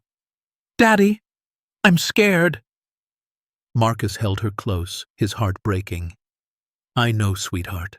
I'm sorry this is happening." The kids at school, before we stopped going, they were asking questions, saying their parents said you found stolen cars, saying you might go to jail. Her voice was small, frightened. "Are you going to jail?" "No, baby, I promise you I'm not going to jail. The cars aren't stolen. They belonged to your great-uncle, and now they belong to us. But some people want them, and they're trying to scare us into giving them up." "Are we in danger?" Emma asked, the question direct and terrifying. Marcus wanted to lie, wanted to tell her everything was fine, they were perfectly safe, nothing bad could happen. But Sarah had always insisted on honesty with the girls, on treating them like people who deserved the truth, and he couldn't betray that now. "I don't know," he admitted. "Maybe. That's why we have the security guards watching the house. That's why Christine is helping us. We're being careful." Emma was quiet for a long moment. Then, "Maybe we should just give them the cars, if it keeps us safe." Marcus felt his resolve waver, his 10-year-old daughter suggesting they surrender because she was frightened. What was he doing? Was his pride, his desire to honor Vincent's wishes, worth risking his daughter's safety? Then Emma continued, "But Mama wouldn't want that, would she? She always said we should do what's right, even when it's hard." Marcus's throat tightened. "No, baby. Your Mama wouldn't want us to give up because we're scared." "Then we don't give up?" Marcus kissed the top of her head, making a decision that felt both terrifying and inevitable. "Then we don't give up. But Emma, I need you to trust me. Can you do that? Trust that I'll keep you and Lily safe while we figure this out?" She nodded against his chest, and they sat together in the kitchen darkness, father and daughter, holding on to each other while the world outside pressed in. The next morning, Christine arrived early with news. "I've been coordinating with Patricia and doing more research into Vincent's estate. And Marcus, I found something else, something that changes the calculation completely." She spread more documents on the table, photocopies of letters, all dated from the late 1980s, correspondence between Vincent Castellano and various museum directors. "Vincent was in talks to donate the collection," Christine explained. "The Museum of Modern Art, the Peterson Automotive Museum, the Smithsonian. He was actively planning for these cars to go public after his death. He wanted them preserved, studied, displayed. That was always his intention." Marcus read through the letters, Vincent's passion evident in every line. He'd wanted to share what he'd built, wanted the artistry and engineering to inspire future generations, wanted these machines to be more than just objects locked away from the world. "But then he died suddenly," Christine continued, "and the estate litigation began, and everything got frozen. The museum donations never happened. The collection disappeared into legal limbo." "Until Uncle Raymond," Marcus said. "Until your uncle who kept Vincent's dream alive for 30 years, waiting for the right moment, the right person." Christine looked at Marcus directly. "That person is you, not because you're wealthy or connected or know anything about vintage cars, but because you're someone who understands what it means to protect something precious, to honor a promise even when it costs you." Marcus thought about the spray-painted warning, about Hutchinson's escalating offers, about his daughter's fear. "Christine, I want to do right by Vincent's vision, but I'm a maintenance worker from Copper Ridge. I don't know the first thing about running a museum or managing a collection worth hundreds of millions. How am I supposed to make this happen?" "The same way you've made everything else happen," Christine said firmly. "One step at a time with help from people who care. Marcus, you're not alone in this. There are preservation societies, heritage organizations, museum professionals who would kill to help protect a collection like this. We just need to reach out to them. And in the meantime, while we're reaching out and planning and trying to build something legitimate, what about the people trying to intimidate us, the break-ins and threats?" Christine's expression sobered. "We fight. We make noise. We go public with Vincent's original intent, with the legal ownership, with everything. We make it very clear that this collection isn't for sale, that it's going to be preserved for public benefit. And we make it very, very clear that any attempts at intimidation or theft will be met with the full force of the law." "They have more resources than we do," Marcus pointed out. "But we have something they don't. We're in the right. We have the law on our side, we have Vincent's documented wishes, and we have public sentiment. People love stories like this, Marcus. A working-class single dad protecting a treasure from wealthy collectors who want to lock it away. That's a story that resonates. We use that. Marcus was quiet for a long moment, weighing everything. The risks and rewards, the fear and the possibility. What giving up would mean versus what fighting might cost. Then he thought about Uncle Raymond, alone in the desert for 30 years, protecting what Vincent had built. Thought about Sarah telling him to dream bigger. Thought about Emma and Lily, learning by watching what kind of man their father chose to be. Okay, he said, we fight. But Christine, we do it smart. Security first, real security, not just increased patrols. Legal protection second. We file everything, document everything, make my ownership ironclad. And then we start building something real, a foundation, a preservation plan, something that makes it impossible for anyone to just take this collection even if something happens to me. Christine nodded. I'll start making calls. But Marcus, you need to understand, this is going to get harder before it gets easier.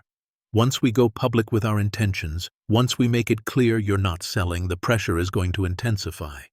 I know, Marcus said, but I'd rather face that pressure than live with knowing I gave up on something important because I was scared. Over the next week, Christine worked like someone possessed. She filed legal documents establishing Marcus's ownership claim. She reached out to automotive preservation societies and museum professionals.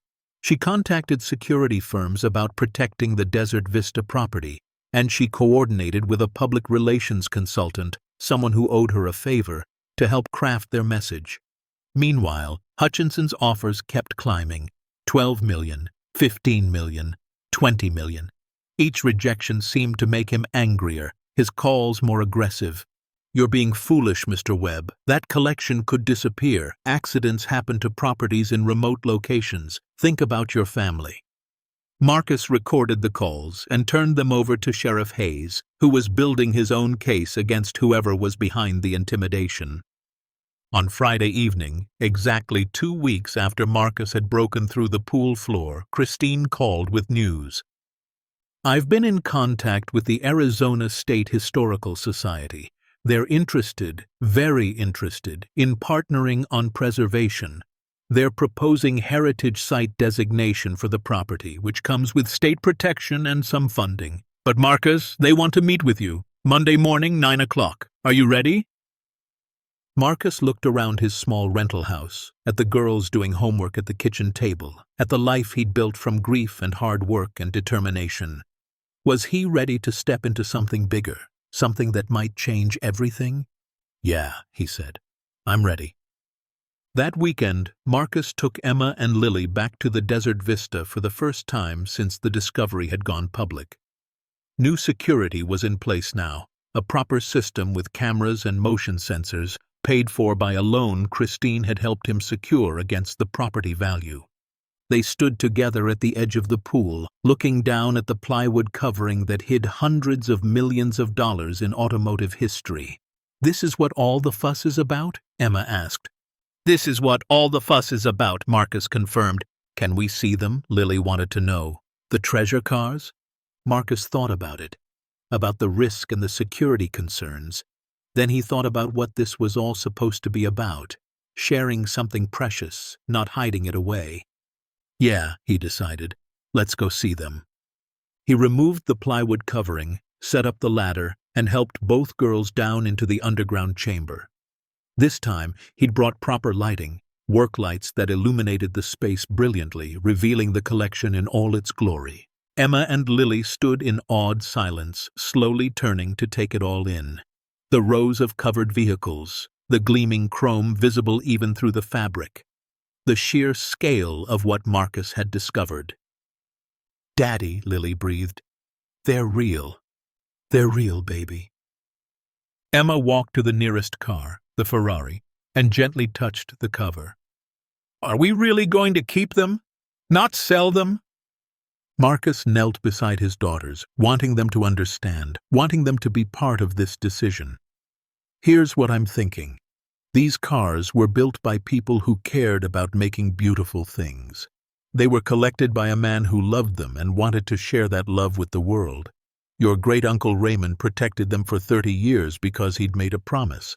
And now they're ours, which means we get to decide what happens next. What do you want to happen? Emma asked, her old soul eyes studying his face. I want to honor what Vincent wanted. I want to create something where people can come see these cars, learn about them, be inspired by them. Not just rich collectors, but regular people, families like ours, kids who've never seen anything like this. A museum? Emma guessed. Maybe, or something like it. But it won't be easy. There are people who want these cars for themselves, who want to keep them private and locked away. They're going to keep trying to scare us or pressure us into selling. But we're not going to, Lily said with the absolute certainty of childhood. No, Marcus agreed. We're not going to, because sometimes, baby girl, the right thing to do is also the hardest thing. And your mama always taught us that doing what's right matters more than doing what's easy. They stood together in the underground chamber, surrounded by Vincent Castellano's dream and Uncle Raymond's devotion, and Marcus felt something settle in his chest. Not peace exactly. He was still scared, still overwhelmed, still acutely aware of how outmatched he was against the forces arrayed against him. But certainty. For the first time since breaking through that concrete, he felt certain about the path forward. Okay, he said, mostly to himself. Monday, we start building something real, something worth protecting, something that makes all this struggle mean something. Emma took his hand, Lily took the other, and together they climbed back up into the Arizona sunlight, ready for whatever came next. Even if what came next was a fight, Marcus wasn't sure he could win. But he was going to try, for Vincent, for Uncle Raymond, for his daughters, and for Sarah, who'd told him to dream bigger. This was as big as he knew how to dream. Monday morning arrived with the kind of crystalline clarity that the desert does best. Endless blue sky, the sun just cresting the mountains, air so clear you could see for miles. Marcus stood in front of the mirror in his bedroom, adjusting the tie Christine had insisted he buy, feeling like an imposter in his own skin. The man looking back at him, clean-shaven, wearing a pressed shirt and slacks, didn't look like someone who spent his days fixing broken water heaters and patching drywall. He looked like someone about to make decisions that would affect not just his life, but the lives of everyone connected to a $250 million legacy. You look fancy, Daddy, Lily said from the doorway, her approval evident in her gap-toothed grin. I look uncomfortable, Marcus corrected, but he smiled. But sometimes we dress up for important things, right? Emma appeared behind her sister, already dressed for school in clothes that were slightly too small, another expense Marcus kept putting off. Are you nervous? Terrified, Marcus admitted, because honesty with his daughters had become his North Star through all of this. Mama used to say being scared means you're doing something brave, Emma said, repeating something Sarah had told her during one of her mother's final hospital stays, when Emma had been frightened to visit, frightened to see her mother so diminished. Marcus knelt down, pulling both girls into a hug. Your mama was the smartest person I ever knew. The Arizona State Historical Society offices were in Phoenix, an hour's drive that Marcus spent rehearsing in his head what he'd say, how he'd present himself, whether he had any business trying to convince professional historians and preservationists that a maintenance worker from Copper Ridge could be a credible steward of automotive history. Christine met him in the parking lot, her presence immediately steadying. She looked every inch the professional attorney in her charcoal suit, carrying a leather briefcase that Marcus knew contained every document they'd compiled over the past 2 weeks. Ready? She asked.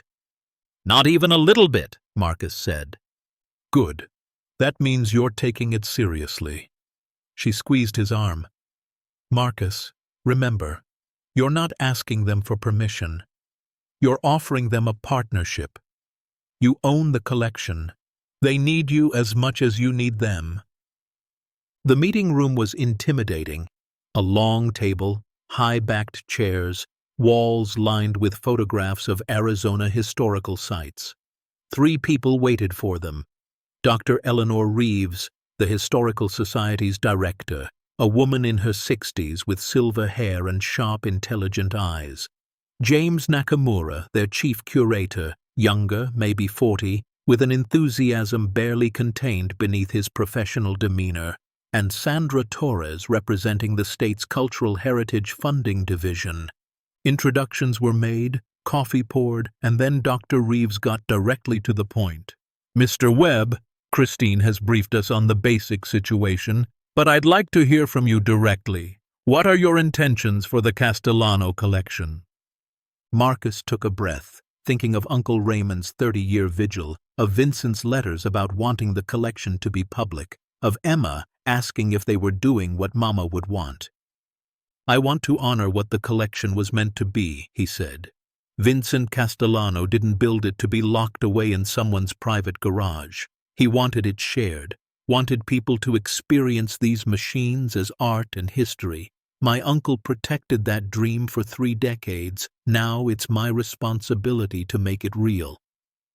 A noble sentiment, Dr. Reeves said, her tone neutral. But, Mr. Webb, do you have any experience with museum operations, collection management, public programming? None, Marcus admitted. I'm a maintenance supervisor. I fix things, but that's exactly why I'm here, because I know what I don't know, and I know I need help. Professional help. Partnership with people who understand how to do this right. James Nakamura leaned forward, unable to contain his excitement any longer. Mr. Webb, I've seen the preliminary documentation Christine sent us. If even half of those vehicles are authentic, and I have no reason to doubt they are, this is one of the most significant automotive collections in private hands. The cultural and historical value is immeasurable, which is why it shouldn't stay in private hands, Marcus said. I'm proposing we create a foundation, a public trust that would hold the collection. The Desert Vista property would be developed as a heritage center, museum, educational facility, preservation workshop. The collection would be permanently accessible to the public. Sandra Torres spoke up, her tablet already filling with notes. And your role in this arrangement? I'd retain ownership of the property itself, transfer the collection to the foundation, and serve on the board of directors. My family's financial security would be handled through a trust, not selling the cars but receiving income from museum operations, licensing, educational programs. My daughter's college funds secured. Beyond that, I don't need to get rich off this. I just need to know we can live while doing the right thing. The 3 officials exchanged glances, some silent communication passing between them. Then Dr. Reeves smiled, the first genuine warmth Marcus had seen from her. Mr. Webb, that's exactly the kind of thinking we hoped to hear. Too often, people in your position see dollar signs and nothing else. Your proposal aligns perfectly with our mission. She opened her own folder, pulling out documents. Here's what we can offer. Heritage Site designation, which comes with state protection and prevents the property from being sold or developed commercially. A partnership that would provide initial funding for structural assessment and renovation. Access to our network of museum professionals, curators, and preservation experts. And most importantly, legitimacy. When we endorse a project, it carries weight. What would you need from me? Marcus asked. Transparency, cooperation, and patience, Dr. Reeves said. This won't happen overnight.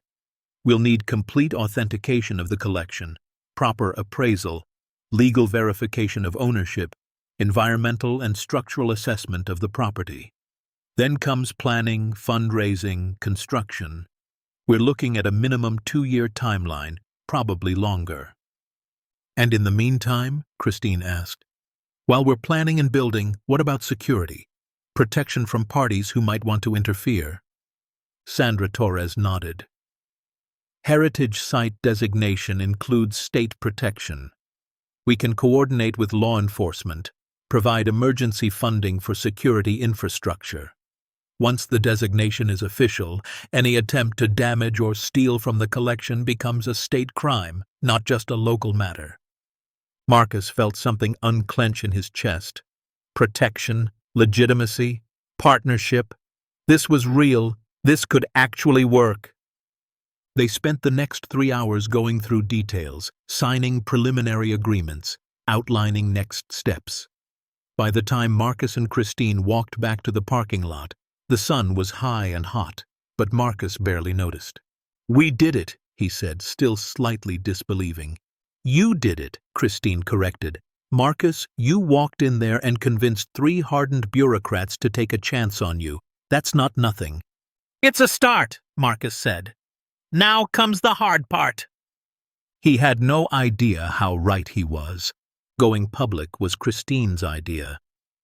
"We control the narrative," she argued, "or someone else controls it for us. Right now, you're the mysterious guy who found treasure and won't talk about it. That makes you vulnerable, a target. But if we go public with your intentions, with Vincent's original vision, with the partnership, suddenly you're the good guy, and anyone pressuring you is the villain."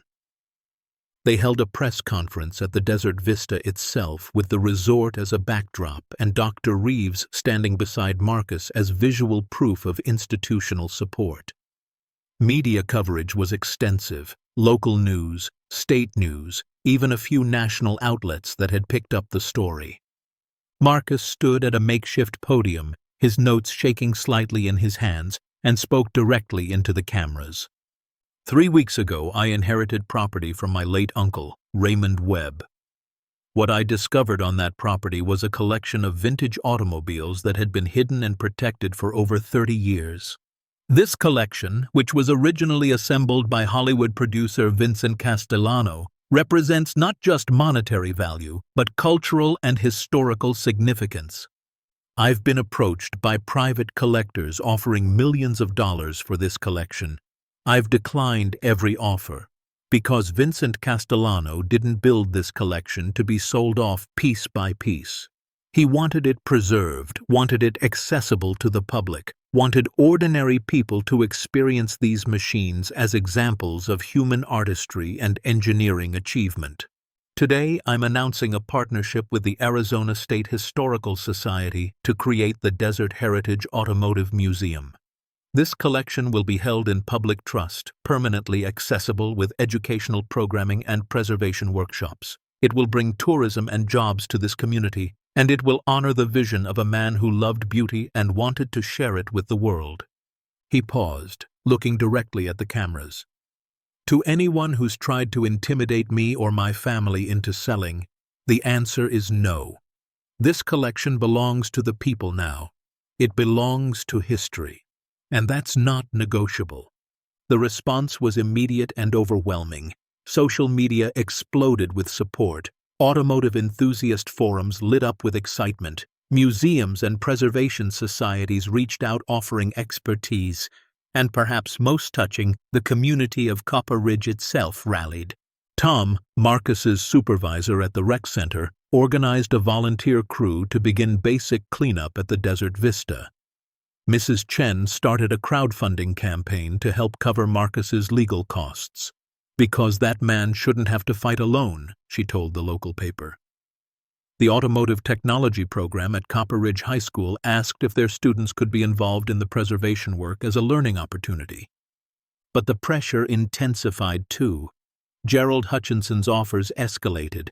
$20 million, $25 million, $30 million. Each rejection was met with thinly veiled threats.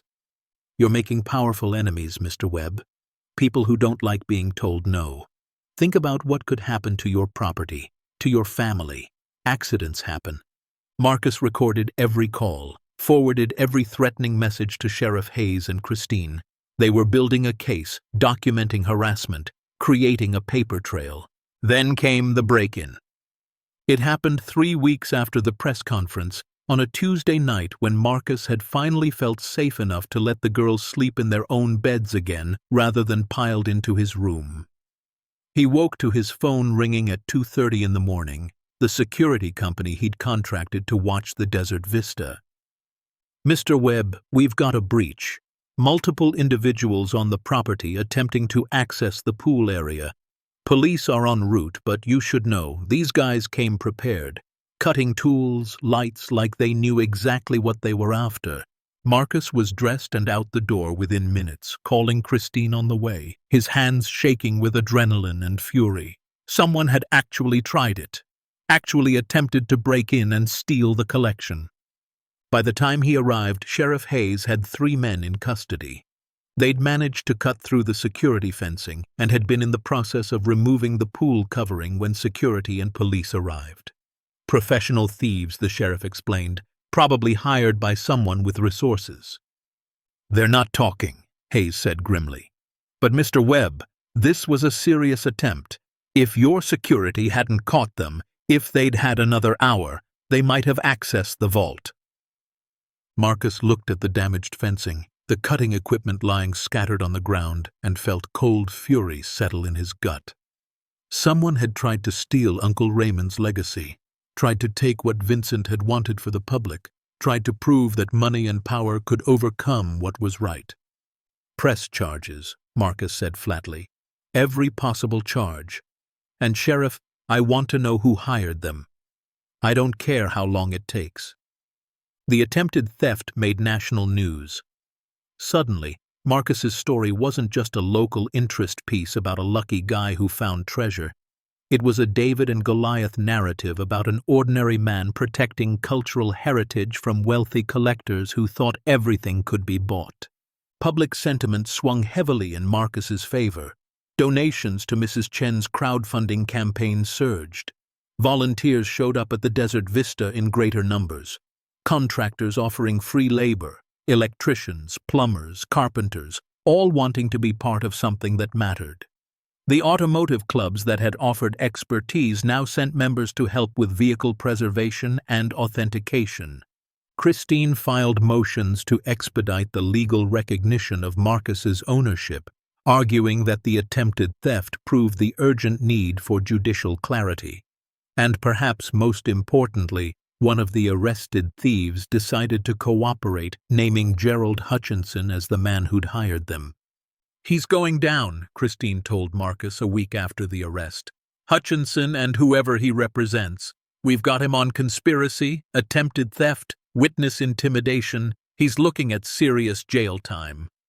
"Good," Marcus said, and meant it. The legal proceedings moved faster than anyone expected. Perhaps it was the public attention. Perhaps it was the clear documentation of Vincent's intent and Uncle Raymond's stewardship. Perhaps it was simply that Judge Martha Caldwell, a no-nonsense woman in her 70s, had read the case file and decided she wasn't going to let wealthy collectors bully a working-class single father out of a legitimate inheritance.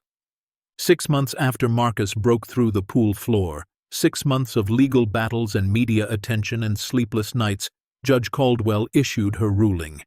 The court finds that Marcus Webb is the legal owner of the property known as the Desert Vista Resort and all contents therein, including the automotive collection in question. The court further finds that Vincent Castellano's will explicitly provided for the transfer of disputed assets to good faith possessors in the event of extended litigation, and that Raymond Webb and subsequently Marcus Webb meet all criteria for good faith possession and stewardship. Any claims by distant relatives, creditors, or other parties are hereby dismissed. The collection belongs to Mr. Webb, to dispose of as he sees fit within the bounds of law. This court commends Mr. Webb's decision to preserve the collection for public benefit and hopes it serves as an example of prioritizing cultural heritage over personal profit. Christine was crying when she called Marcus with the news. "We won! Marcus, we actually won!" Marcus sat down hard in his truck, parked outside the rec center where he'd just finished his shift. Emma and Lily were at school. The desert stretched around him, vast and indifferent. And he thought about Uncle Raymond, about Vincent, about Sarah, about how impossible this had seemed 6 months ago. "Yeah," he said quietly. "We won." But winning the legal battle was just the beginning. The real work started now. transforming a dream into reality, turning a derelict resort and underground collection into something the public could experience. The transformation took 18 months. Marcus kept working at the rec center for the first 6 months, until the foundation was established and his salary as executive director could begin. The irony wasn't lost on him. He'd gone from maintenance worker to museum director, from fixing toilets to overseeing the preservation of automotive history. The Desert Vista became a construction site, but a carefully managed one. The main building was restored to its 1970s glory, the grand lobby with its massive chandelier now rewired and gleaming. The guest rooms became offices, archive spaces, and small galleries. The ballroom became the grand gallery designed to showcase rotating exhibitions. But the real masterpiece was the pool. The engineering challenge was significant. How to create a multi-level showroom that would allow visitors to view the collection while maintaining climate control and security. The solution was elegant, a glass-bottomed viewing platform installed at the original pool level, allowing visitors to look down into the vault below. The vault itself was divided into 2 levels, the original chamber where the cars were displayed, and a new lower level for restoration work and archives. Descending into the vault became an experience. Visitors would take a wide, curving staircase like descending into a cathedral, the lighting carefully designed to reveal the collection gradually, building anticipation. And then, at the bottom, the full glory of Vincent Castellano's dream. Dozens of pristine vehicles, each one documented with plaques explaining not just its technical specifications but its story. Who built it, who loved it, how it came to be here. Marcus was involved in every decision, working alongside professional museum designers, curators, and automotive experts. He learned about humidity control and UV protective glass and archival documentation standards. He learned how to write exhibit text that educated without patronizing, how to design spaces that felt both reverent and accessible, and he learned about automotive history. Each vehicle in the collection became personal to him. The 1936 Bugatti Type 57 SC Atlantic, one of only 4 ever made, worth upwards of $40 million, had been hand-built by French craftsmen who treated car making as art.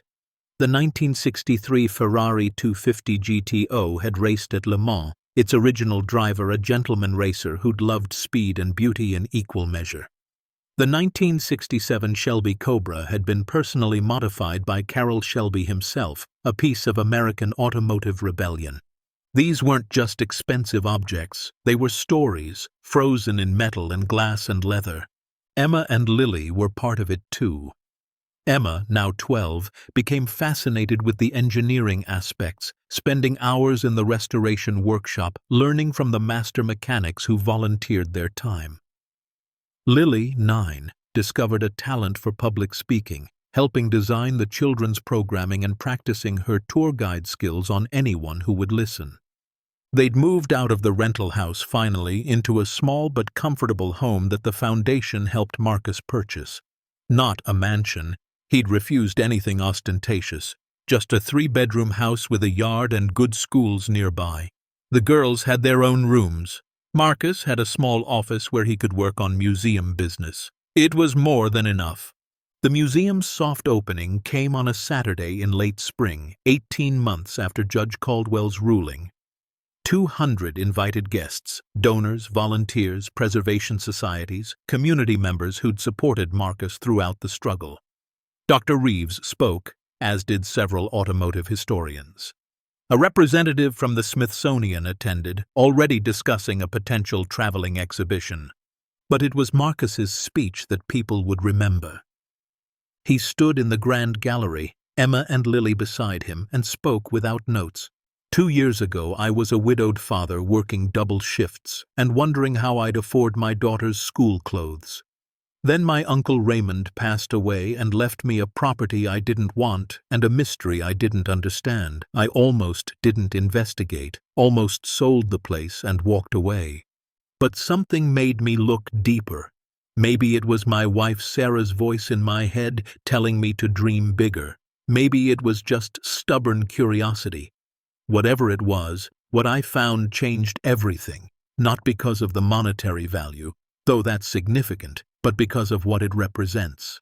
Vincent Castellano built this collection because he believed in beauty, because he thought cars could be art, that engineering could be poetry, that machines could tell us something profound about human creativity and ambition. My uncle Raymond protected that belief for 30 years, living in poverty while sitting on a fortune, because he'd made a promise to a friend. Now it's my turn to carry that forward. This museum isn't about me. It's not even about the cars, really. It's about proving that beauty doesn't have to be locked away, that history can be preserved without being privatized, that ordinary people, like me, like my uncle, like all of you, can be stewards of extraordinary things. Vincent wanted this collection to inspire people. Raymond kept it safe so that could happen. And now, because of all of you, it finally will. His voice cracked on the last sentence, emotion overwhelming him. Emma grabbed his hand, squeezing tight. Lily leaned against his side, and the assembled crowd rose to their feet, applause filling the space where vintage automobiles gleamed under carefully designed lighting. The official opening day 2 weeks later exceeded every expectation. 4,000 people came, from Copper Ridge, from Phoenix, from across Arizona and neighboring states. Families, car enthusiasts, historians, kids who'd never seen a Ferrari outside of video games. They lined up before dawn, excitement palpable. Marcus walked through the crowd before opening, shaking hands, accepting thanks, feeling overwhelmed by the reality of what they'd built. These people were here because of cars, yes, but also because of a story about a working-class guy who'd chosen preservation over profit, who'd fought wealthy collectors and won, who'd transformed personal tragedy and unexpected inheritance into something the whole community could share. Sheriff Hayes found him in the crowd. "Hell of a thing you've done here, Marcus." "We did it," Marcus corrected. "This was never just me." "Maybe not," the sheriff agreed. "But you were the one willing to fight when it would have been easier to take the money and run. That counts for something." When the doors finally opened, Marcus stood with Emma and Lily, watching the first visitors stream in. A little boy, maybe 6, pressed his face against the glass protecting the Shelby Cobra, his eyes wide with wonder. An elderly man stood before the vintage Indian motorcycle, tears streaming down his face. "My father had one just like this," he told the volunteer guide, his voice thick with memory. A teenage girl pulled out her phone to photograph the Bugatti, not just taking a picture, but reading every word of the plaque, soaking in history. This was what Vincent had wanted, what Uncle Raymond had protected, what Marcus had fought for. Around midday, Marcus found a quiet moment to slip away from the crowds. He walked to the viewing platform above the vault, looking down at the pristine vehicles below, light reflecting off chrome and paint. His phone buzzed. A text from Tom at the rec center, now Marcus's old workplace. "The whole crew came to see the museum. Marcus, man, we're so proud of you." Marcus stared at the text, at this simple expression of pride from people he'd worked alongside for years, people who'd known him when he was just a guy trying to hold his life together after his wife died. And he realized something profound. He was still that guy. The money in his account was more secure now, yes. His title had changed, but fundamentally, he was still Marcus Webb, still a father trying to do right by his daughters, still someone who believed in honoring promises and protecting beautiful things. The difference was, now he had the resources to do it on a larger scale. That evening, after the crowds had thinned and the staff were cleaning up, Marcus took Emma and Lily to the small courtyard they'd created near the renovated pool. A fountain burbled there, modest, not ostentatious, surrounded by desert plants and benches. The girls kicked off their shoes and dangled their feet in the shallow water, giggling about something Marcus couldn't quite hear. He sat on a bench, watching them, watching the sunset paint the desert in impossible colors, and thought about the journey that had brought him here, the inheritance he'd almost rejected.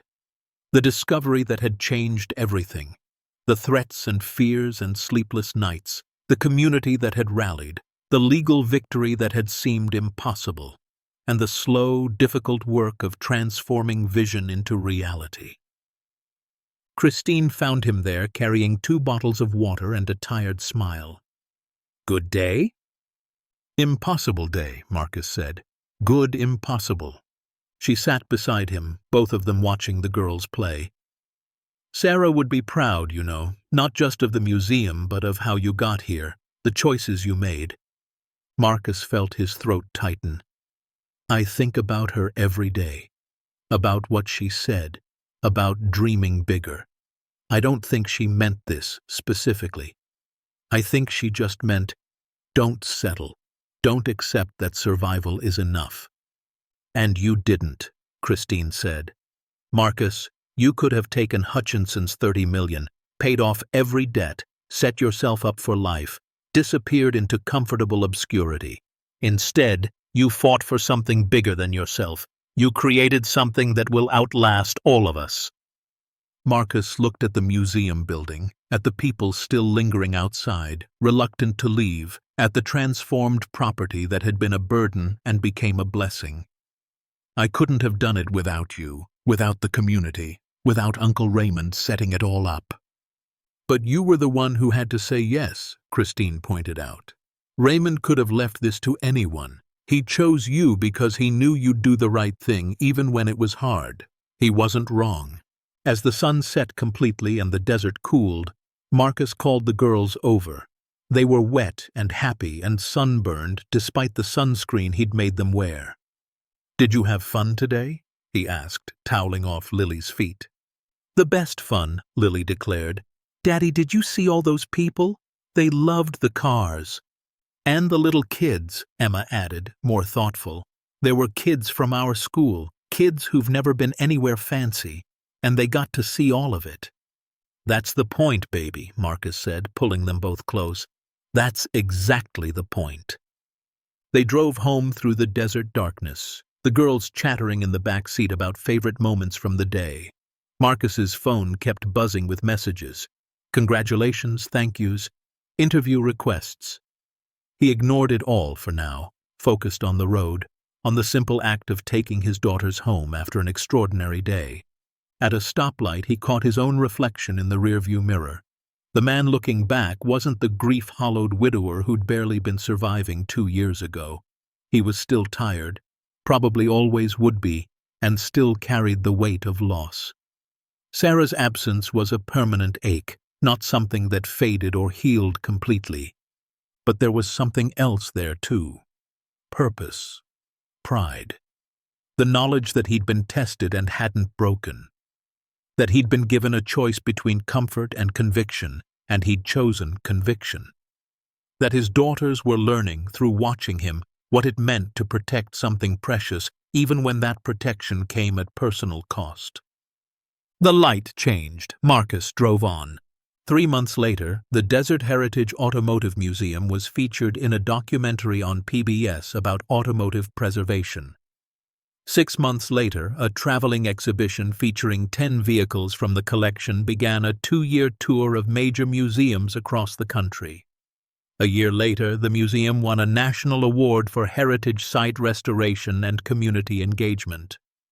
But the numbers Marcus cared about most were simpler. 50,000 visitors in the first year. 2,000 school children who came through educational programs. 15 local jobs created.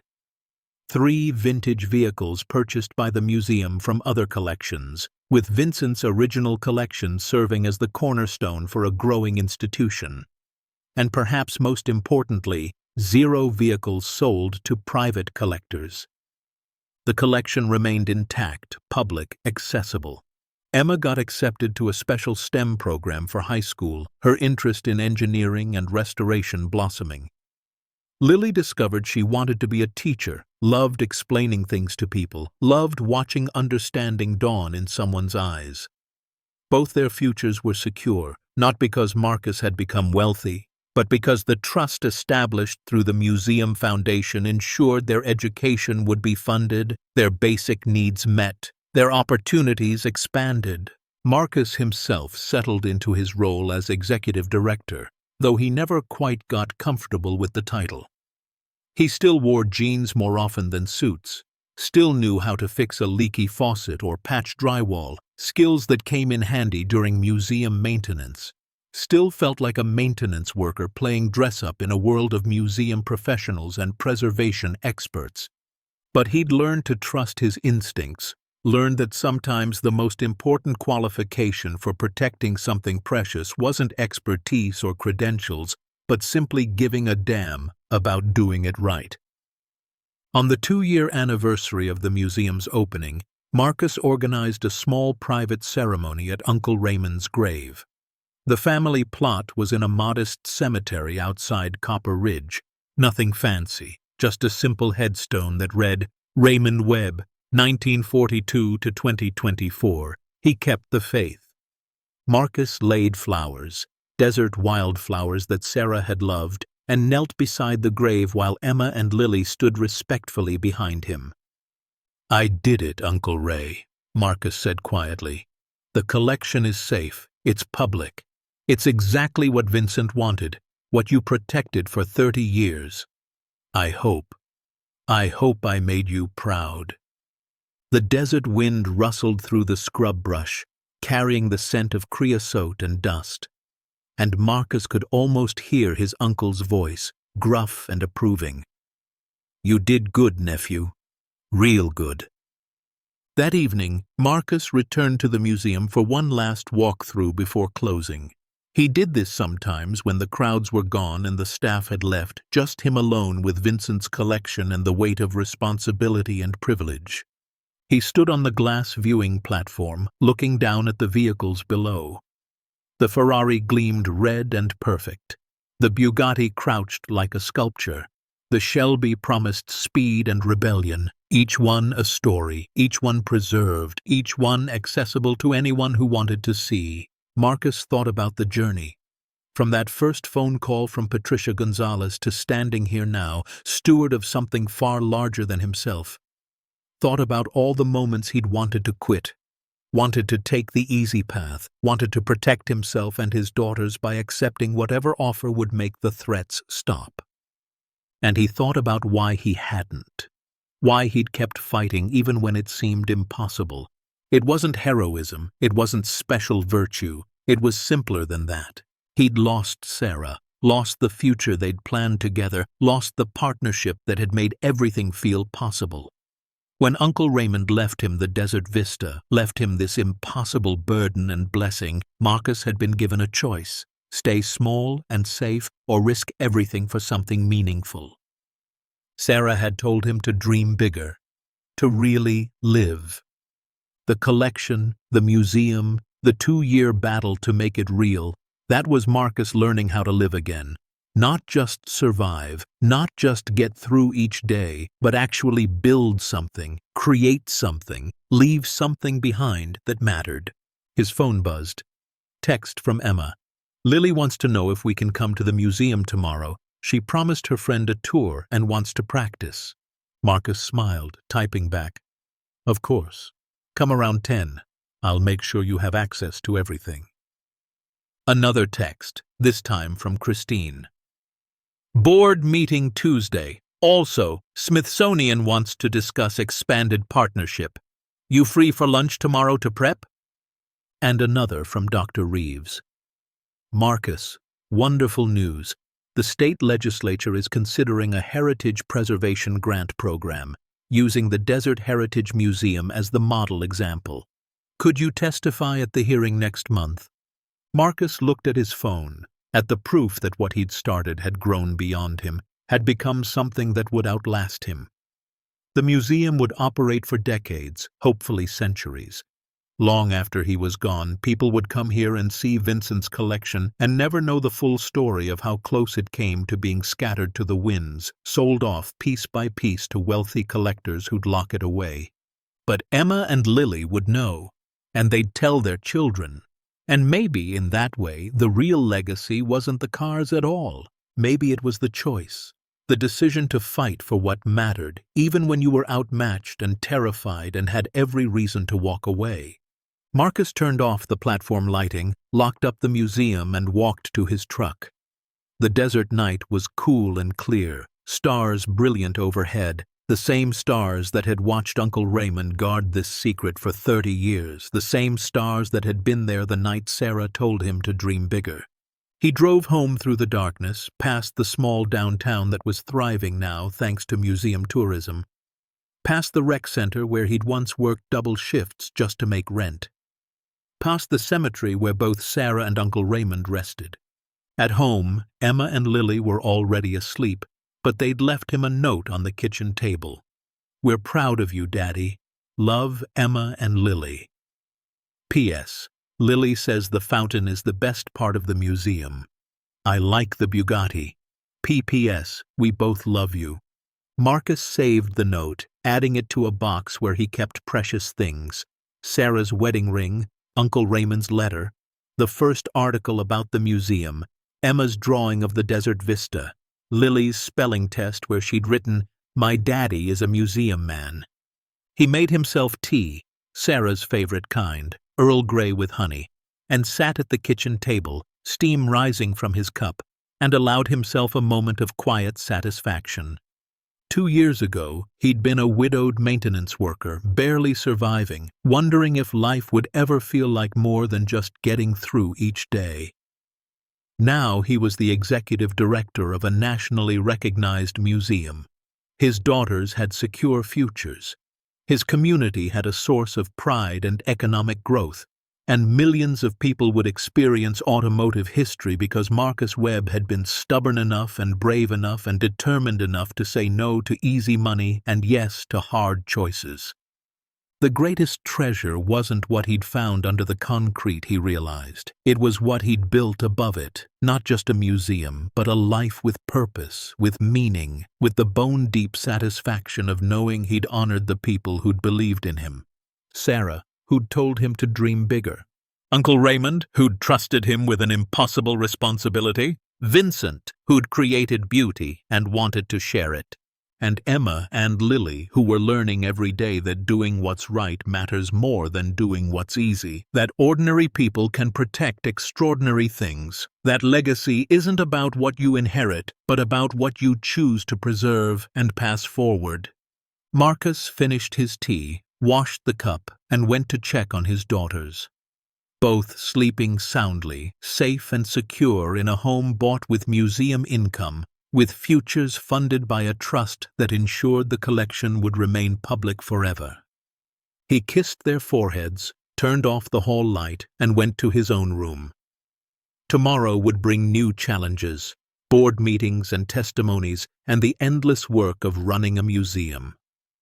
But tonight, Marcus Webb allowed himself to rest.